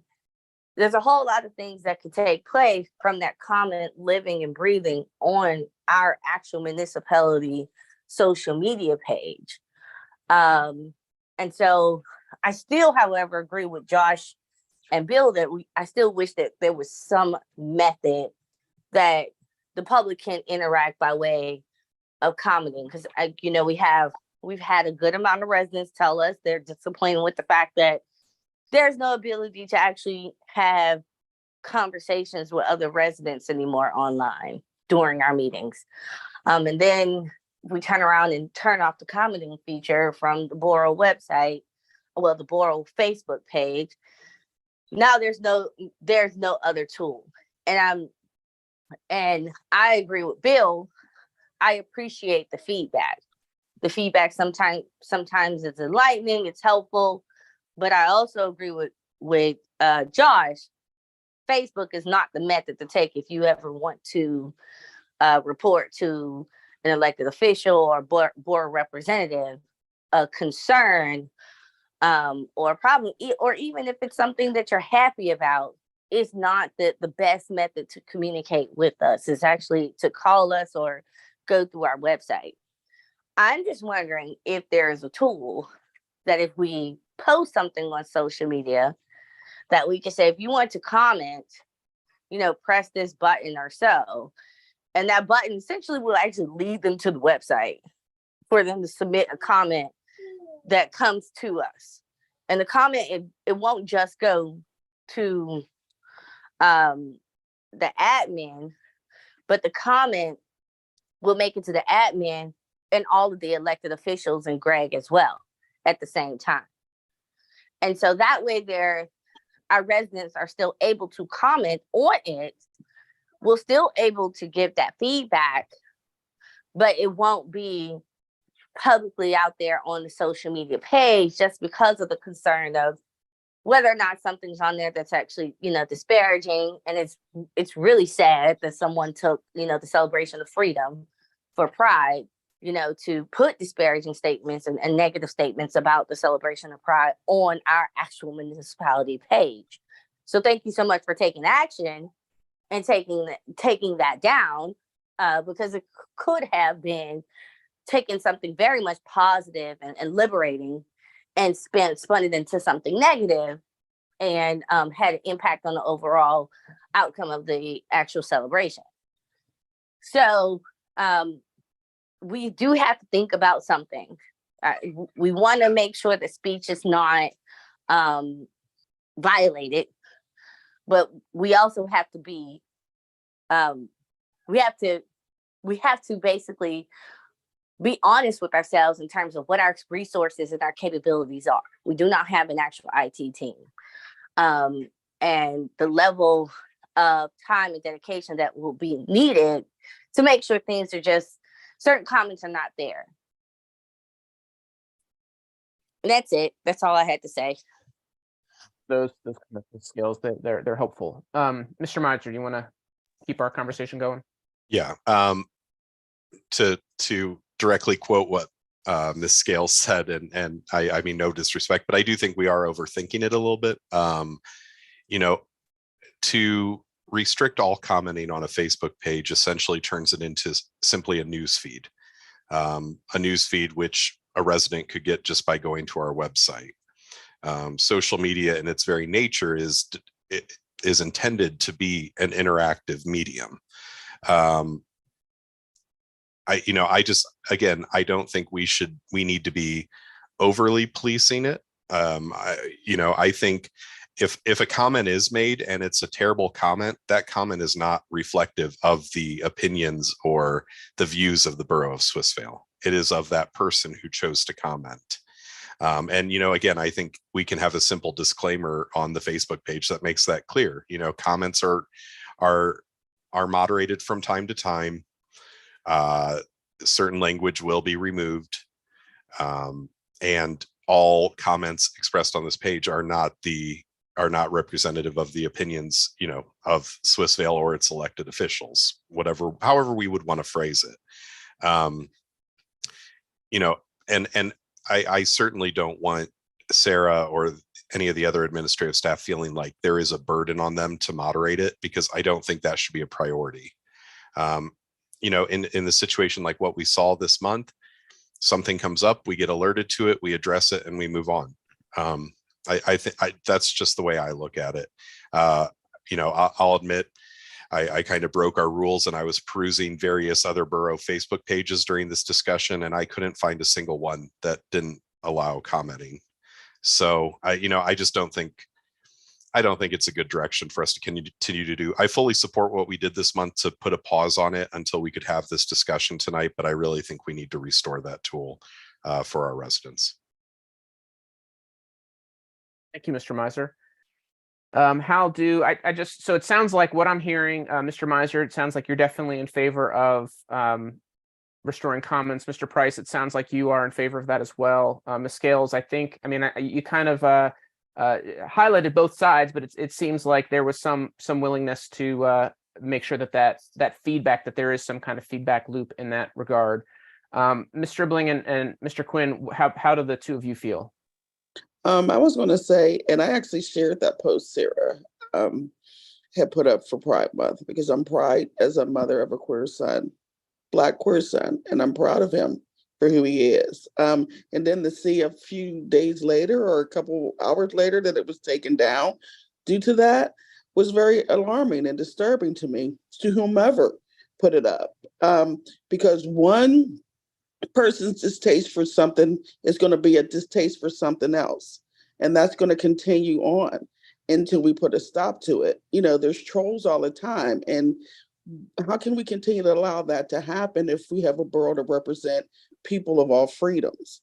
I agree that it should be taken down until people feel that they have the respect to be able to utilize the service as it is, because you are representing people and hurting people, whether you realize it or not, or is that your whole point to do that, to hurt someone? So, Chris, I wholeheartedly agree with you, because when I seen it, it hurt me because I have a son in that genealogy. You understand what I'm saying? So I would recommend that it's taken down, and until you can be respectful. My website, my personal website, have over 4,000 people on my Facebook page because of the work outside of the borough of what I do. And if anybody does anything that's distasteful to anyone else, they're blocked and they're removed, because you have to be respectful of it's social media, but it also should be respectful social media. And until people don't learn that and understand that, then I don't feel that they should have access to services like that until they understand that. For those comments, Ms. Stribling. And Mr. for Quinn. me, oh, sorry about that. For me, I will say honestly, I did not see the post originally nor the comments, so I am kind of thankful for that. I'm kind of leaning towards like Ms. Gale's idea, where we can kind of guide them to make the comment elsewhere, whether that's the website or a different forum, like a Google form sheet, whatever way that may be. But I do believe, especially with the amount of bots and a lot of trolls online, if it's not about business and they're literally attacking groups of people, that can get dangerous, and it's kind of worrisome to me, honestly, especially with this being a post about Pride Month. I'm not really a fan of reopening comments for them to say something else derogatory again. So I think we would just have to figure out another avenue in which they need to make comments, because I do think that residents need to be able to get in contact with us. So, for example, if we're posting about the Swissvale days, we should be able to ask questions about where's the location and things like that. So there should be a way for them to contact us and get those answers to the questions and actually share that information, as opposed to people who want to come and share their negative opinions.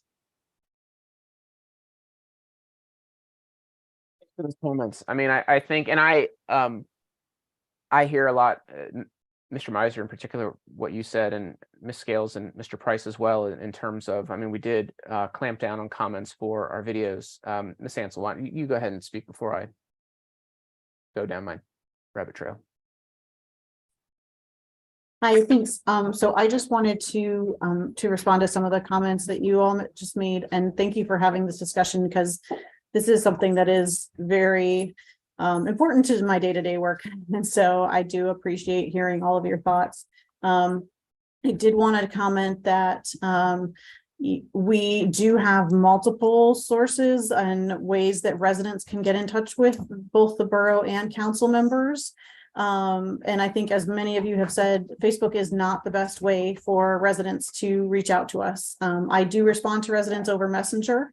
And even with the comments turned off the last week or so, I have still gotten messages from residents and been able to respond to them appropriately in that way. So that is still available to people, even if they can't comment. If what you're looking for is feedback, we do still get that through the Messenger portion of Facebook. Also, all of your email addresses are on the website. There's multiple forms to submit on the website, whether it be to police or to public works or just a complaint form in general. Residents can do that. Calling us is the best way to get the quickest response, and that is always available to residents. They can call us.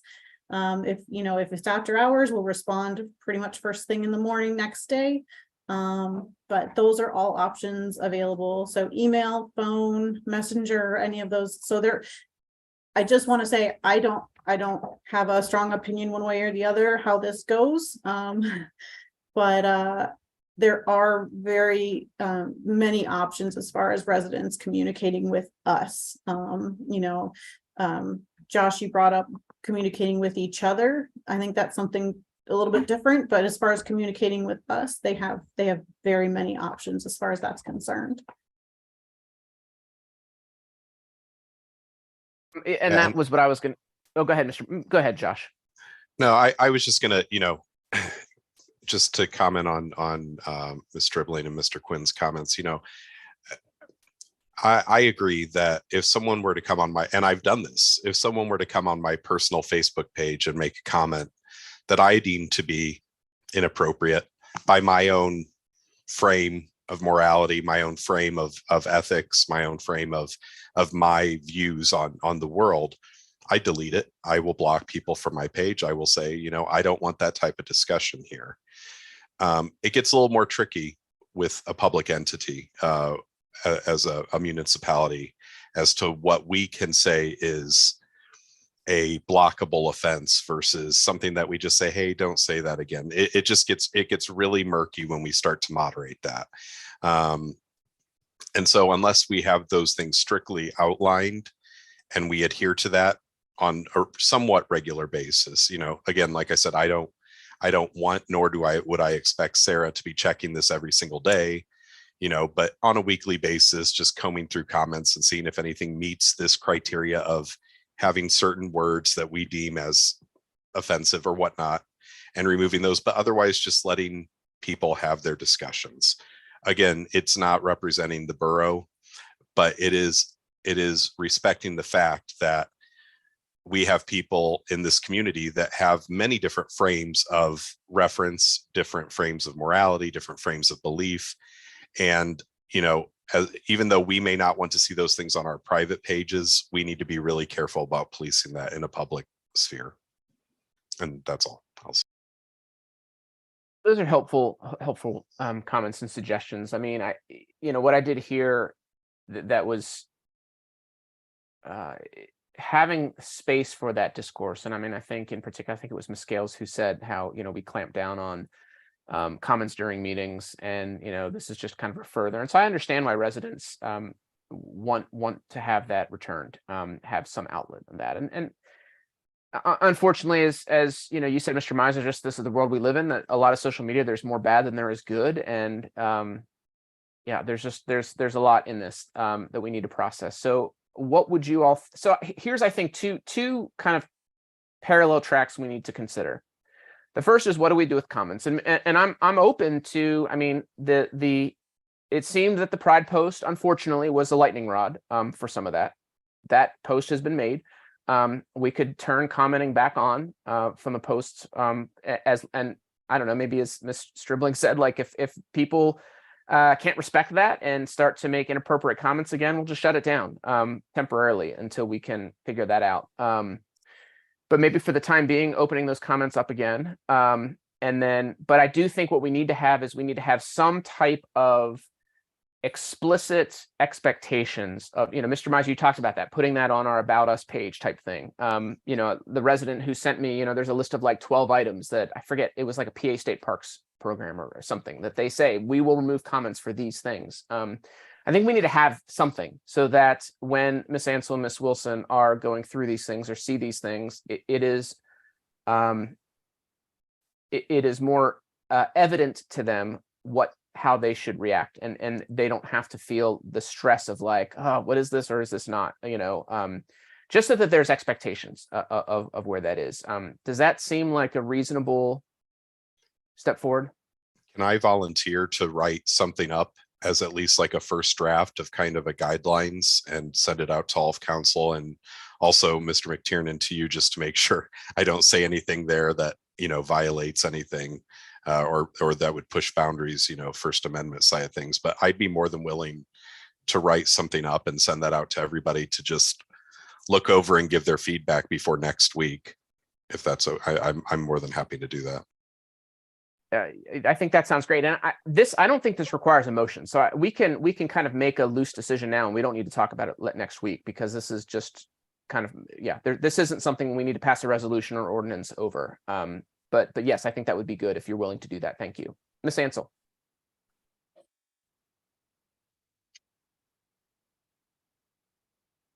Ms. Ansel, can you hear us? If you want to speak, you're still muted. I'm sorry. Can you hear me now? Yes. Thank you. So I see that Mr. McTiernan's hand is up, and he might be going to address this in a minute, but preparation for this, I have watched some webinars and different things about this very topic. And I think if we are going to in any way remove comments from posts, we may need to consider some kind of software or technology that keeps record of what is removed and what was there and why we removed it, because removing any kind of comment could open us up to liability purposes. So I'll let Mr. McTiernan address that. That was a very good point, and essentially what I was going to say. You know, under the First Amendment, which applies to municipal governments, you cannot censor individuals, no matter how offensive their opinions are. Maybe certain epithets or four-letter words could be screened out as we do now. But people have the freedom to express extremely offensive opinions once you open it as a public forum. If you open something up as a public forum, you can't police what you regard as offensive or not. And the thing that we have to be careful about is, of course, municipalities, if they're liable for violating the First Amendment, and it doesn't matter whether it's a sign ordinance or what it is, you are potentially responsible for paying the attorney's fees of the successful plaintiff. So I just want to caution, I'd be happy to look at whatever Mr. Miser comes up with, but remember, you know, the offensiveness or outrageousness is not a standard that can be applied, you know, other than threats or, you know, certain types of vulgar language. If you can't police, you know, no matter how prejudicial or how offensive it might be to everybody unanimously, that is not a basis. And as Sarah was saying, then you have to be able to show that you handle things even-handedly, and that requires you to keep a record of what you've taken off and what you haven't. So, Mr. Sorry. That's all. I'm done. Thank you. Oh, Mr. McTiernan, I was just going to ask for a quick clarification on that. Is there even any ability to say, you know, discriminatory, like and it borders on vulgarity. I mean, in my opinion, it borders on vulgarity. But for instance, if somebody would, and you know, this is terrible, but if somebody would go on our Facebook comment and comment something against an entire, you know, agreeing with violence against a certain religion or something like that. I mean, clear discrimination like that, is that something that can be moderated? Well, if you actually, you know, try to incite violence against a group, that might be one thing. If you just expressed a general opinion of what a particular group of employees deserve, that might not be subject to censorship. So when you're doing your guidelines, just keep that in mind. I mean, you can't outright threaten people or try to solicit violence against a group, but you have very broad, once you create a public forum, there's a very broad ability to pretty much say what you want to say, politically or in terms of social groups. So just let's keep that in mind. And if you want to get more detail, we can look at what other people have done. But again, what other people are doing isn't necessarily the ultimate guide, because of course, you know, until you get sued, it's not a problem. You know, if somebody doesn't raise an issue or doesn't find a lawyer or doesn't make an issue of it, it's not a problem. But when somebody does, you need to be able to defend your position. So the key distinction is it a public forum? And the thing that makes this Facebook so tricky is if it's open to anybody to comment, it creates essentially a public forum. It's not like a council meeting or, you know, a restricted, even a council meeting to some extent is a public forum, but you know, something like that is it's like a town square where anyone's allowed to make a speech, or a parade that you run, but you're not going to allow a particular ethnic group to participate. You know, that's where it becomes tricky. So, but I hope it's somewhat helpful. I know it's a very, very difficult situation. Yeah. So the real question is, what is the purpose of our website? Should our website be informational, you know, like a brochure, or is our website, do we want it to be a public forum where then we get into all these First Amendment issues and concerns about trying to censor inappropriate posts? For clarification, are you referring to the Facebook, Mr. Price? Yes. Okay. You said website, so I didn't know if you were talking about the Borough website or the Facebook page. So. Yeah, well, I meant the Borough Facebook page, yes. Okay, thank you. So what is the purpose of that page? Is it as a informational brochure that people can refer to and get information, or is it intended to be a forum? Great question. I don't know the answer to that. I mean, I think as we saw even with the ARPA conversation, that when done well, you know, the diversity of our perspectives helps to shape things for the better. It's just unfortunate when you have on social media those bad actors who, as you said, Mr. Price, I mean, and even Mr. Batchy referred to this, that a few of the ones we've noticed are clearly alter egos. I don't know, maybe they're superheroes, but you know what I mean? Like they are not their legitimate identity, and that just really muddles the waters as well, which that's this whole other thing. So kind of the TLDR for this point, because we've had this conversation going for a while. Are you all comfortable? Too long didn't read. You all comfortable with what I suggested, which is Mr. Miser's going to work some stuff out to send to us. Mr. McTiernan we'll take a look at that, and we'll kind of see what we can do to you know, create as safe of a space, you know, positive of a space as we can in our Facebook page, but recognizing that there are certain limits to what, you know, we don't want to overreach that. And in the meantime, re-enable comments for our posts going forward, and just kind of have the reins loose, that if there are some bad actors that kind of want to terrorize again, we can always pull that back, and until we have a more comprehensive plan. Does that seem reasonable? Yeah, I know I've talked way too much, and I'm so sorry. One last thing to this point for the public especially is, please remember that if you see a comment on any public Facebook page that you believe is offensive or misleading or whatever it can be, those can also be reported directly to Facebook for moderation. It doesn't always have to be the public page itself moderating. If you see hate speech, if you see something that is inappropriate, you can report that to Facebook as a platform, and Facebook can delist it, which then takes the reins out of the borough's hands from having to moderate that. So again, that's just another tool that's out there. Great point. Ms. Scales. I just wanted to say, Josh, that was a really great suggestion, but unfortunately, Facebook does not do a really good job with trolls. And they let some of that stuff stay up, even if it's a troll page. So unfortunately, we can't even rely on Facebook. We'll do our best to do our due diligence in this process. But it seems like folks are on board with my suggestion.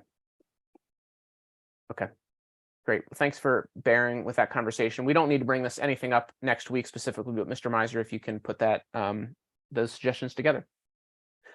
Well, folks, we've gotten through 16 items on our agenda, and now we move to our departmental reports. So the first is Police Chief Watson.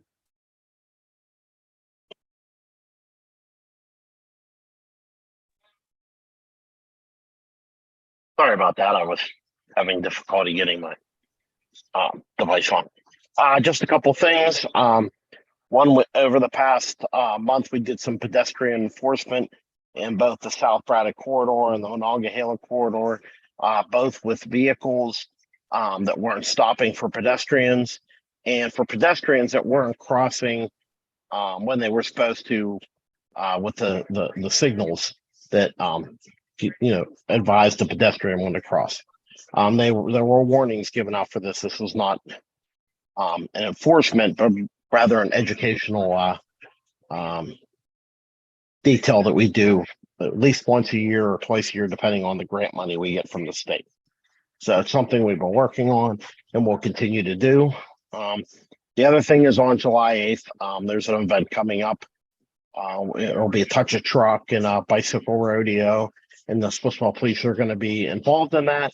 We're going to have the county bring out several vehicles, the command truck, the 911 truck, which does education for children, how to call 911 and what to do, as well as adults.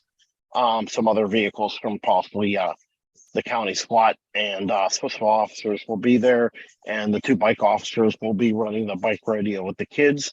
And we got toys for Pittsburgh Tykes to donate 70 bicycle helmets that we'll be giving out free of cost to the people who attend the event. So we're very excited for that interaction with the community. That's all I really have for tonight, Mr. President.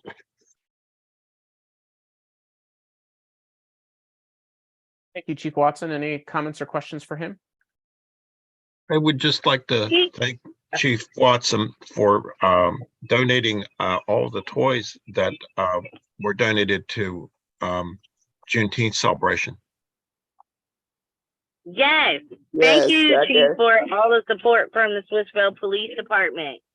Thank you.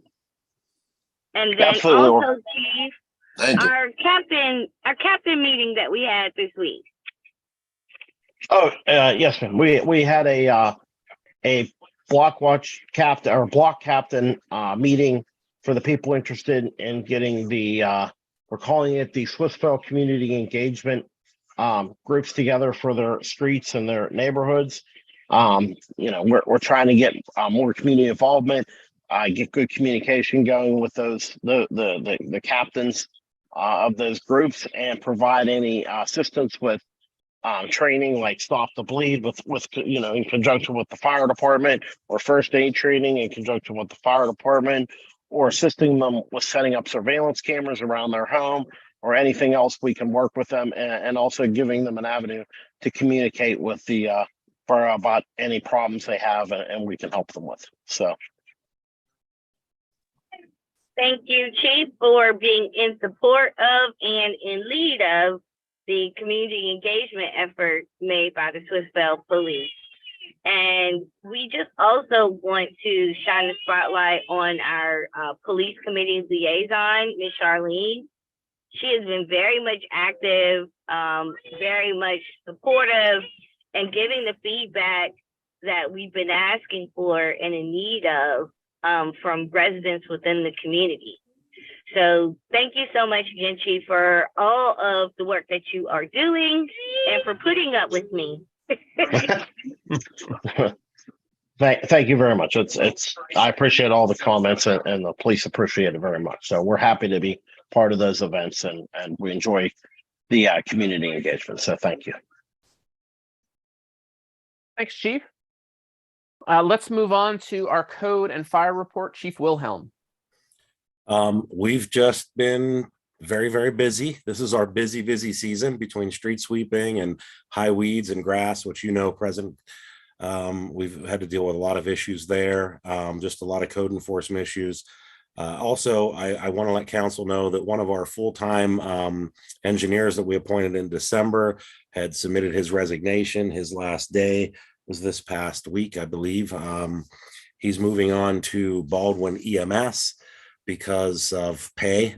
He's taking a job that pays about $20,000 more a year to work on the ambulance instead of staying here as a firefighter. So I had mentioned to Manager Batchy about establishing a meeting between now and the end of July with the fire committee to try to do some interviews from some staff that may be interested in that position. And I also have a candidate that is interested in the fire marshal position, which I need the fire committee to interview.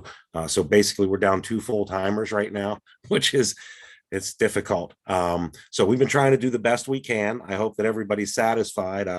We've been trying to stay on top of as much as we can. We've had a real busy season with, it seems to be the summer of zoning variances. We just had a hearing with the zoning hearing board to where they granted 2 variances last month. And I have 2 other issues, sign permits and another potential construction project where they're going to have to request variances. So we're working through those things, which are pretty arduous because they're time consuming. Obviously, we've been working with the building permits and the properties on Noble Street. And for those of you who may notice, we also closed off the sidewalk in front of 7546 Roslyn Street, because there's a significant bow in the front of that structure. And we have notified the owner there to have a structural engineer's report because we're concerned with it falling onto the sidewalk. We did have the borough structural engineer go do a cursory review. And whenever he was there at the site, we were able to get inside from the tenant from the second floor, and he shared those concerns. So we did notify them, just so everybody's aware of why the sidewalk is closed. That's next to Masters Hardware, right adjacent to the 21, 15, and 17 Noble Street. So that's it. Just trying to keep our heads above water and keep getting everything done. One other thing I did want to mention, this may be the appropriate time, is that with the borough building coming down, I've been working with Manager Batchy about the removal of the siren from the roof. We're going to try to remove that. And I would like to, I'd like to maintain that. And this is the reason why. And I will have further discussion with the fire committee, but I'd like to throw this out to council. We can get that restored, if you will, and gone over at a reasonable cost. And I'd like to maintain that and move it over to the fire department. And this is my thinking. We need some sort of way to be able to communicate with the community, if you will, if there was a major emergency. We don't use the fire whistle for fires anymore. And because it's used so rarely, when it would go off, it would attract attention. And, one of the things, like part of our emergency operations plan, we're worried about, potential train derailments and even weather events and things like that. I'd like to restore it and use that as a community notification signal. So that if they hear that fire whistle blowing 20 or 30 times, like a long, annoying time, that they know to go to Facebook or social media or the website, there may be an evacuation order or something like that we have to get out. And the reality is we don't have the resources, even with all of our mutual aid departments, to go door to door and knocking on people's doors. So I'd like to try to maybe use that as a plan into the future and work towards that. I don't know if council has any thoughts on that, but I'm trying to be proactive and, prepare for those things that very rarely happen. And we hope they never do, but nonetheless, we have to prepare for it. I don't know if anybody has any comments or questions about it. Yeah, Mr. Wilhelm, I think I like the idea. I think, we can certainly talk about it more when we meet as a fire committee. But kind of as a piggyback to that, in a situation like that, do we as a municipality have access through the county or whoever would be to have a wireless alert sent? There's the emergency alerts on wireless devices that go out for like a tornado warning or Amber Alert. They can send them out for a number of things. I would imagine the county has some capability to push out an alert if they would need to a specific municipality or geographic area. I don't know the specifics of it, but I just didn't know if we as a municipality have access to that technology at all through the county. There are some processes that are available to do things like that. I don't know that they could do it municipality specific. But even that takes time because there is a hierarchy that you have to go through in order to get that permission for them to be able to do it. Whereas if we were able to post something on the Facebook, I could do it from my phone and I can have somebody at the fire station press that button. And, in a situation like that, time is of the essence. And while there are other systems in place that could contribute to that effort, I think that sometimes the old-fashioned ways are the fastest and the most effective. And the reality is I did speak with a gentleman who does those restorations, and it's about $5,000 to $7,000 to tear that siren down and rebuild it and repaint it and put it all back together. I can also get Duquesne Light. They will come out and install a pole over at the fire station. I have to find the right person, but they'll do that and they'll install it for us for nothing. And then the volunteer fire department would obviously contribute a portion of it to be able to connect it to our 3-phase electricity. And I've already talked with, if the demolition contractors can't remove it, Colgan Towing is willing to come over and help us remove it with one of their articulating booms. So we're trying to put all that stuff together. But I think that it's an important community thing that we should probably try to do if we can. And I'm just trying to think outside of the box, and I hope that we never have to use it. But, I don't want to be sitting there saying someday, boy, I sure wish we had some way to wake everybody up in their house and not have it, if that makes sense. I think it's a great suggestion. Wouldn't hurt. So great way. Thanks so much for the report. Any comments or questions for Chief Wilhelm? No, but I also want to thank the fire trucks for coming down to Juneteenth as well. That's always a treat for the kids. So thank you so much for having them there. It's our pleasure. And, just a shout out to the community. Even if you're having a block party or a birthday party outside or something, we always try to get out there and be part of the community whenever we can. And we will also be participating with Chief Watson at that bike event and obviously at the Quacentennial and other events that occur in the future. And I'd like to thank all of our firefighters. I'd like to thank Joe Mahoney for his service. He served as a fire marshal before he went over to be an engineer. And I'd like to thank our shift commanders for filling in. We've been short one fire marshal since December, and everybody's been picking up their bootstraps and helping to keep everything going. And I really appreciate everybody's help. Thank you so much, Clyde, for your support and your help with Juneteenth. We really appreciate it. Our pleasure. Okay, let's move on to 5C, Public Works. Jordan D'Ambrosio. Good evening. Yeah, we had a very busy month in preparation for the Juneteenth and Pride events. We worked really hard. Thought the guys did a great job. Hope everybody was happy with everything. In terms of garbage, I know I've been getting a lot of calls and emails about the delay. Monday, we had multiple trucks go down. One was due to an accident. So we are working very hard to try to get back on track, and hopefully by Friday, we'll be on schedule. Great, thank you so much. Are there any comments or questions for Mr. D'Ambrosio? Thank you so much, Jordan. For everything you do, especially with Juneteenth and Greg as well. You both of you guys did a fine job, and you were there for me when I needed to call you, and everything went well without a hitch. So we appreciate all that you do. Thank you. Yes, sir. I'm very much grateful. I got nothing but praises in terms of DPW help on that day. There was adequate staffing and all. So thank you so much. So that was your first Juneteenth, and you did it. Thank you. Thank you, Jordan. Let's move on to Borough Manager, Mr. Bakshi. Thank you, sir. To follow up on two items that I was tasked with at the last meeting. First one was Ms. Scales asked about the Dollar General. I did make a couple stops over there and inquire with just the people that were working there. They said basically they have a severe staffing shortage, and when they can't get people to work, that's why it's closed down. They just can't, as most places can't get people right now. So they said that's the main reason that they're not always open. They're trying to do their best, but they're struggling. The other item was we were talking about in-person meetings last month, and I said I would reach out to the school district to determine, what was feasible with them. And the superintendent's response was basically use whatever you want at the West Junior High School, at the intermediate school where we're at.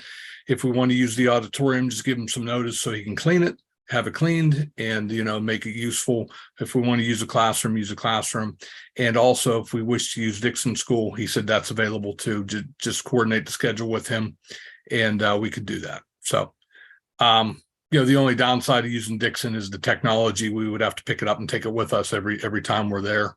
Where we could leave it in place at the intermediate school.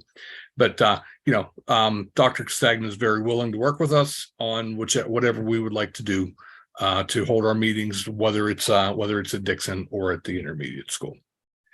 So, Mr. Batcher, real quick, sorry, before you move on, just to circle back, can we, Council, are you guys okay if we have a conversation at our next agenda meeting at the end of July to basically make our decision on this? And the reason I want to bump it off till then, first of all, it's pretty late now, but also Miss Alfonso Wells couldn't be here tonight. I know this is something that I wouldn't want to have this conversation without her.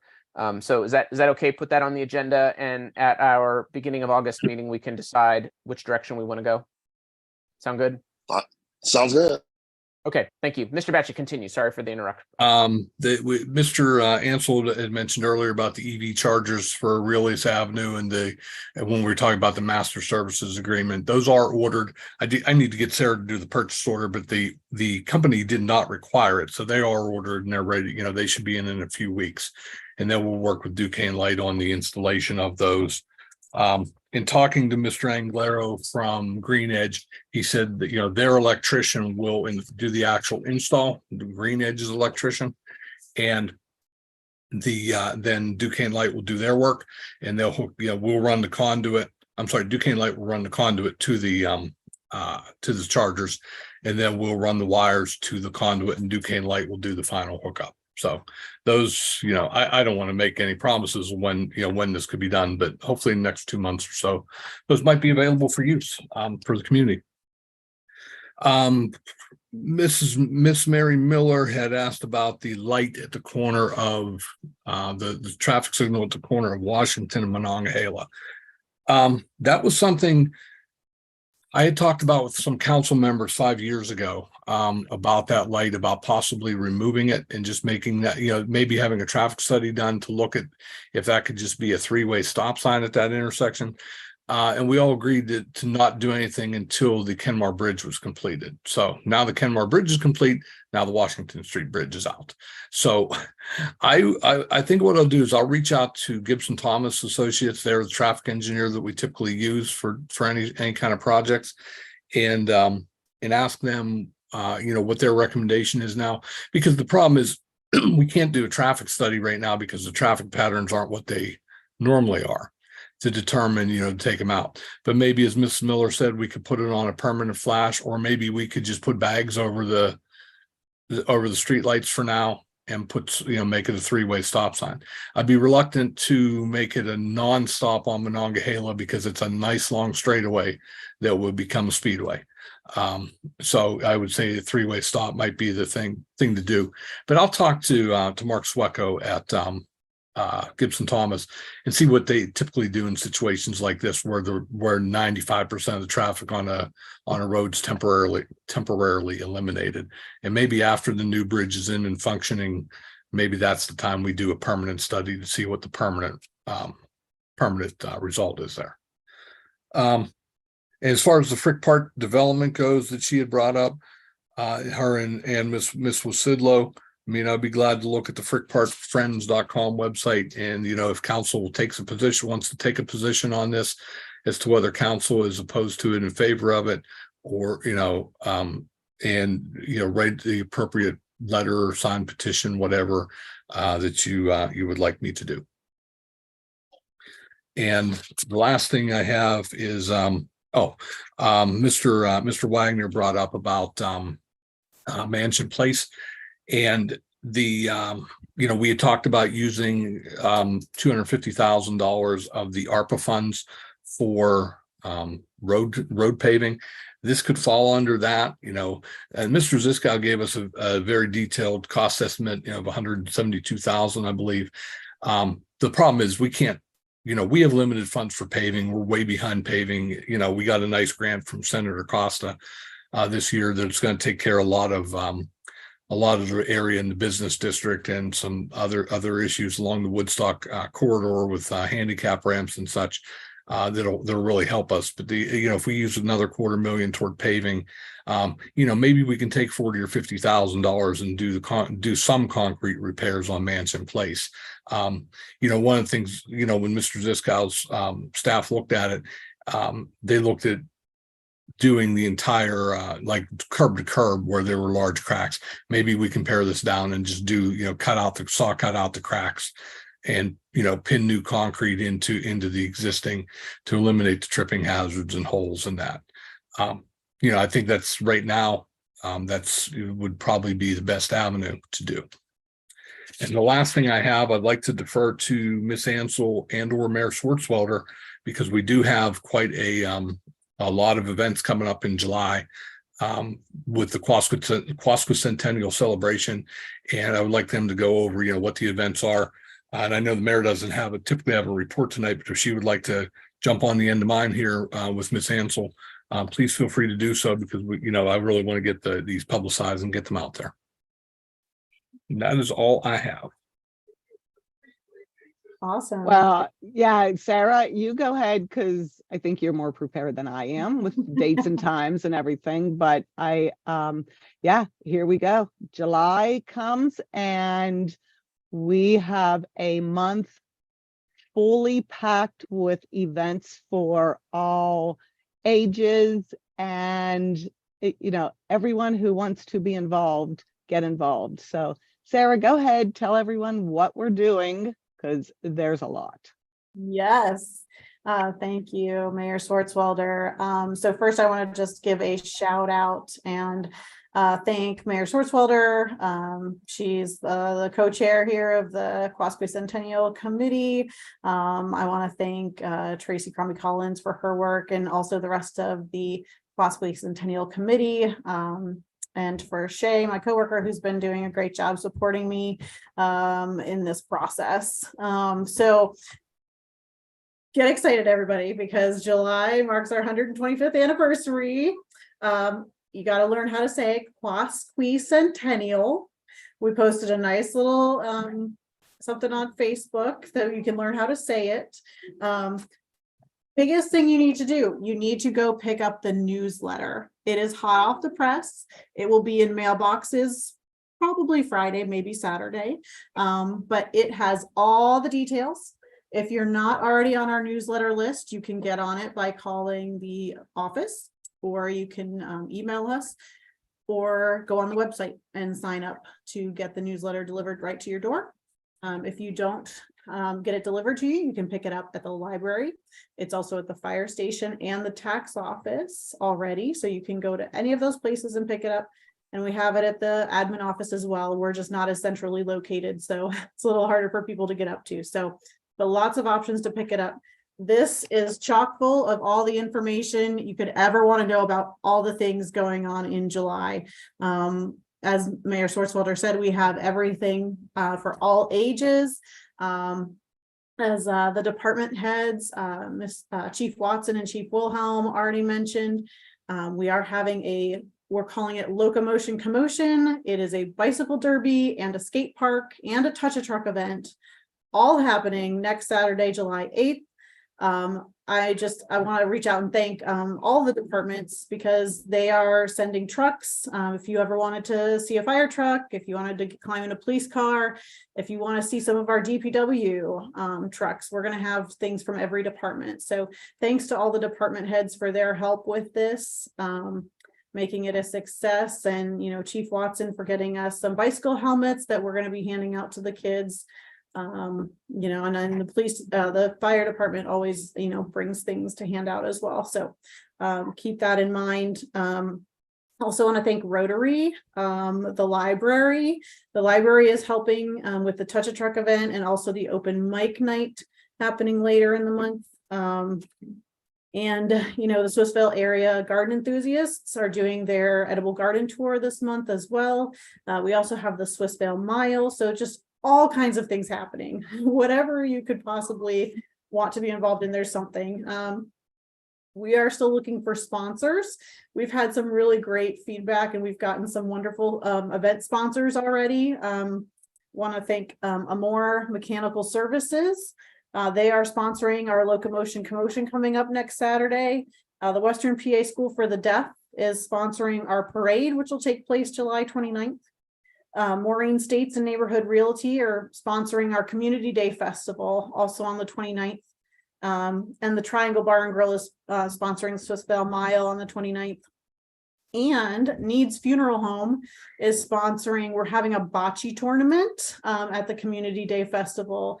That was something that Charlie Needs specifically requested. So we are happy to make that happen for him. So make sure you sign up for that. We have a 3-on-3 basketball tournament happening in a few weeks. So sign up for those things. We need people to attend. We need people to volunteer. We're still looking for vendors for community days, all of those things. So if you have any questions, our website is a great resource. You can go there. It's got everything about the Quasquay Centennial, how to become a vendor, how to be a sponsor. how to volunteer, how to sign up for different events, all those kind of things. So there you have it. Any questions?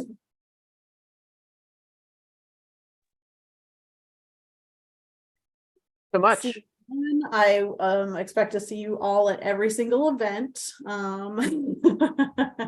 But no, thank you for your support, all of you, and we do hope to see you out at some of the events, and it'll be a fun time, and hopefully the weather holds out. So everybody put positive energy out there into the atmosphere that we will have beautiful weather for the month of July. Well, thank you for those reports. My report is next, and now I don't have a report because I was going to share all that. So got beat to it. But I will say there was one event that caught my interest or my eye that Ms. Ansel failed to mention, and it is on July 20th called Swissvale Then and Now, and features some participation from our very own Mr. Price. Some of his Swissvale collections are going to be on display and available for the public to see, knowing that our history is such a passion of his. So thank you, Mr. Price, as well, for your contributions to the Quasqui Centennial celebrations. Well, the only of it, that's not your only opportunity to see Mr. Price and his mini collection of Swissvale things. He will also have his office open during the Swissvale Edible Garden Tour. So make note yes, of which that. will be on the 22nd from 10 a.m. to 2 p.m. Additionally, the only other thing that I have that I was going to announce is that we will be following this meeting, we will meet in executive session to discuss legal and personnel issues. Thanks. Real quick, Mr. Ans, Mr. Wilhelm, are you trying to raise your hand, or are you doing the clappy emoji, or which one? No, actually, I finally figured out how to raise the hand, and I was doing it, but it kept coming down. I just wanted to say that the fire department has ordered a special memento to celebrate our 125-year anniversary of the borough. And I won't say what it is, but it will be available that day at the celebration on July 29th. And I hope you guys appreciate it and like it. Keeping us in suspense. I like it. Yes, you have one too. I think I know what you're going to share. I'm excited Can about I it share too. one more thing? Because I'm so excited about all this Quasqui Centennial stuff. We are partnering with Davia Davis. She's a local artist to make a community mosaic. And so she's going to be at our Community Days event. She's going to have little 3x3 inch kits, mosaic kits that you can buy for $10 and make a little house, however you see fit. And then that little house is going to go into a much bigger mosaic. That's going to be, she's going to do some research, and she's going to listen to residents about the stories that they have of Swissvale.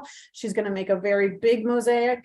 And that's something that we're going to hopefully add and display into the new borough building as a community kind of contribution to, this is what Swissvale is, and it's going to be a beautiful kind of memento that we can look at for years to come as far as the Quasqui Centennial. So keep that in mind and come make your own little house mosaic at the Community Day Festival. So there's so much other stuff, and I could talk about this all night, but go look at the newsletter and the website, and I'll be quiet now. Thanks. All right, let's move on to our last item of the reports, which is F, Solicitor's Report. Mr. McTiernan, what do you got for us tonight? Well, I'll be brief, Mr. President. Most of my issues, the two key issues, the Norfolk Southern Agreement and the Green Edge Agreement, were on the agenda. So I will, since everyone's thanking people tonight, thank the manager and the Director of Public Works and the Public Works employees for doing such a great job with my law firm at Juneteenth, which they hung.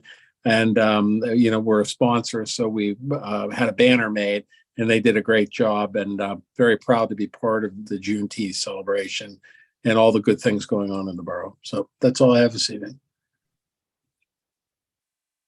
Thank you so much, Mr. McTiernan.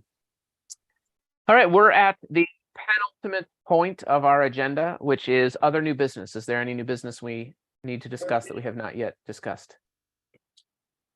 So it's not new business, but I just want to say that I am very proud of Swissvale this month. We celebrated freedom in a very big way. And The community loved it. People outside of our community loved it. I want to thank my fellow co-council members, but definitely thank Angela and Sean for being out there because I couldn't physically be there. I also want to thank all of our other representatives who came out for Juneteenth. I don't know if you guys noticed, but we had our state rep, Abigail Salisbury. We had Congresswoman Summer Lee. We also had a representative from Sarah Anamorata's team, who also stopped by our celebration. So we received a lot of support from the community as well as our representatives. And so I just want to say that I am just overjoyed by how we embraced the celebration of freedom and how members of our community have been included and feel supported within the Borough of Swissvale. Thank you all, because we could not have done it without you all. For those I comments. second that. Sorry, Yeah, I'm gonna second that. Go ahead. Also, go thanks ahead. to Sisters PGH for Pride, Yeah. because our Pride celebration could not have happened in its success without the support and the work of Sisters PGH. Thank you so very much. Yeah, shout out to Swissvale. We did an amazing job for our community. And thank you to all the sponsors who contributed, all the people who participated, everybody, Sarah, Shay, thank you for all that you've done. And it was just a grand time and everybody had a wonderful time. So I'm just grateful that it came out great. And thank you, Waldia, for all your hard work, because you weren't there, you were there in spirit. So thank you. I don't know exact And Bill, you numbers, were but there too. Thank you. I don't know exact numbers, but I think that the Pride Parade this year, which is the second year in its existence, was probably double the size it was last year. So there's growing attendance at these different events that are happening in Swissvale. Same thing with Juneteenth. Wonderful. Thank you for those comments and shout outs. And yes, thank you to everyone, sponsors, participants, everyone. There's these are big undertakings that I know you all have put a lot of time and effort into to bring to our community and for our residents. So thank you so much for all of that. Y'all ready to adjourn? I'd love to entertain a motion to adjourn. Motion to adjourn. Second. All in favor of adjourning at 9:48 p.m., please say aye. Aye. Any opposed and want to stick around longer? Nope. Meeting is adjourned, although we will be sticking around for our executive session.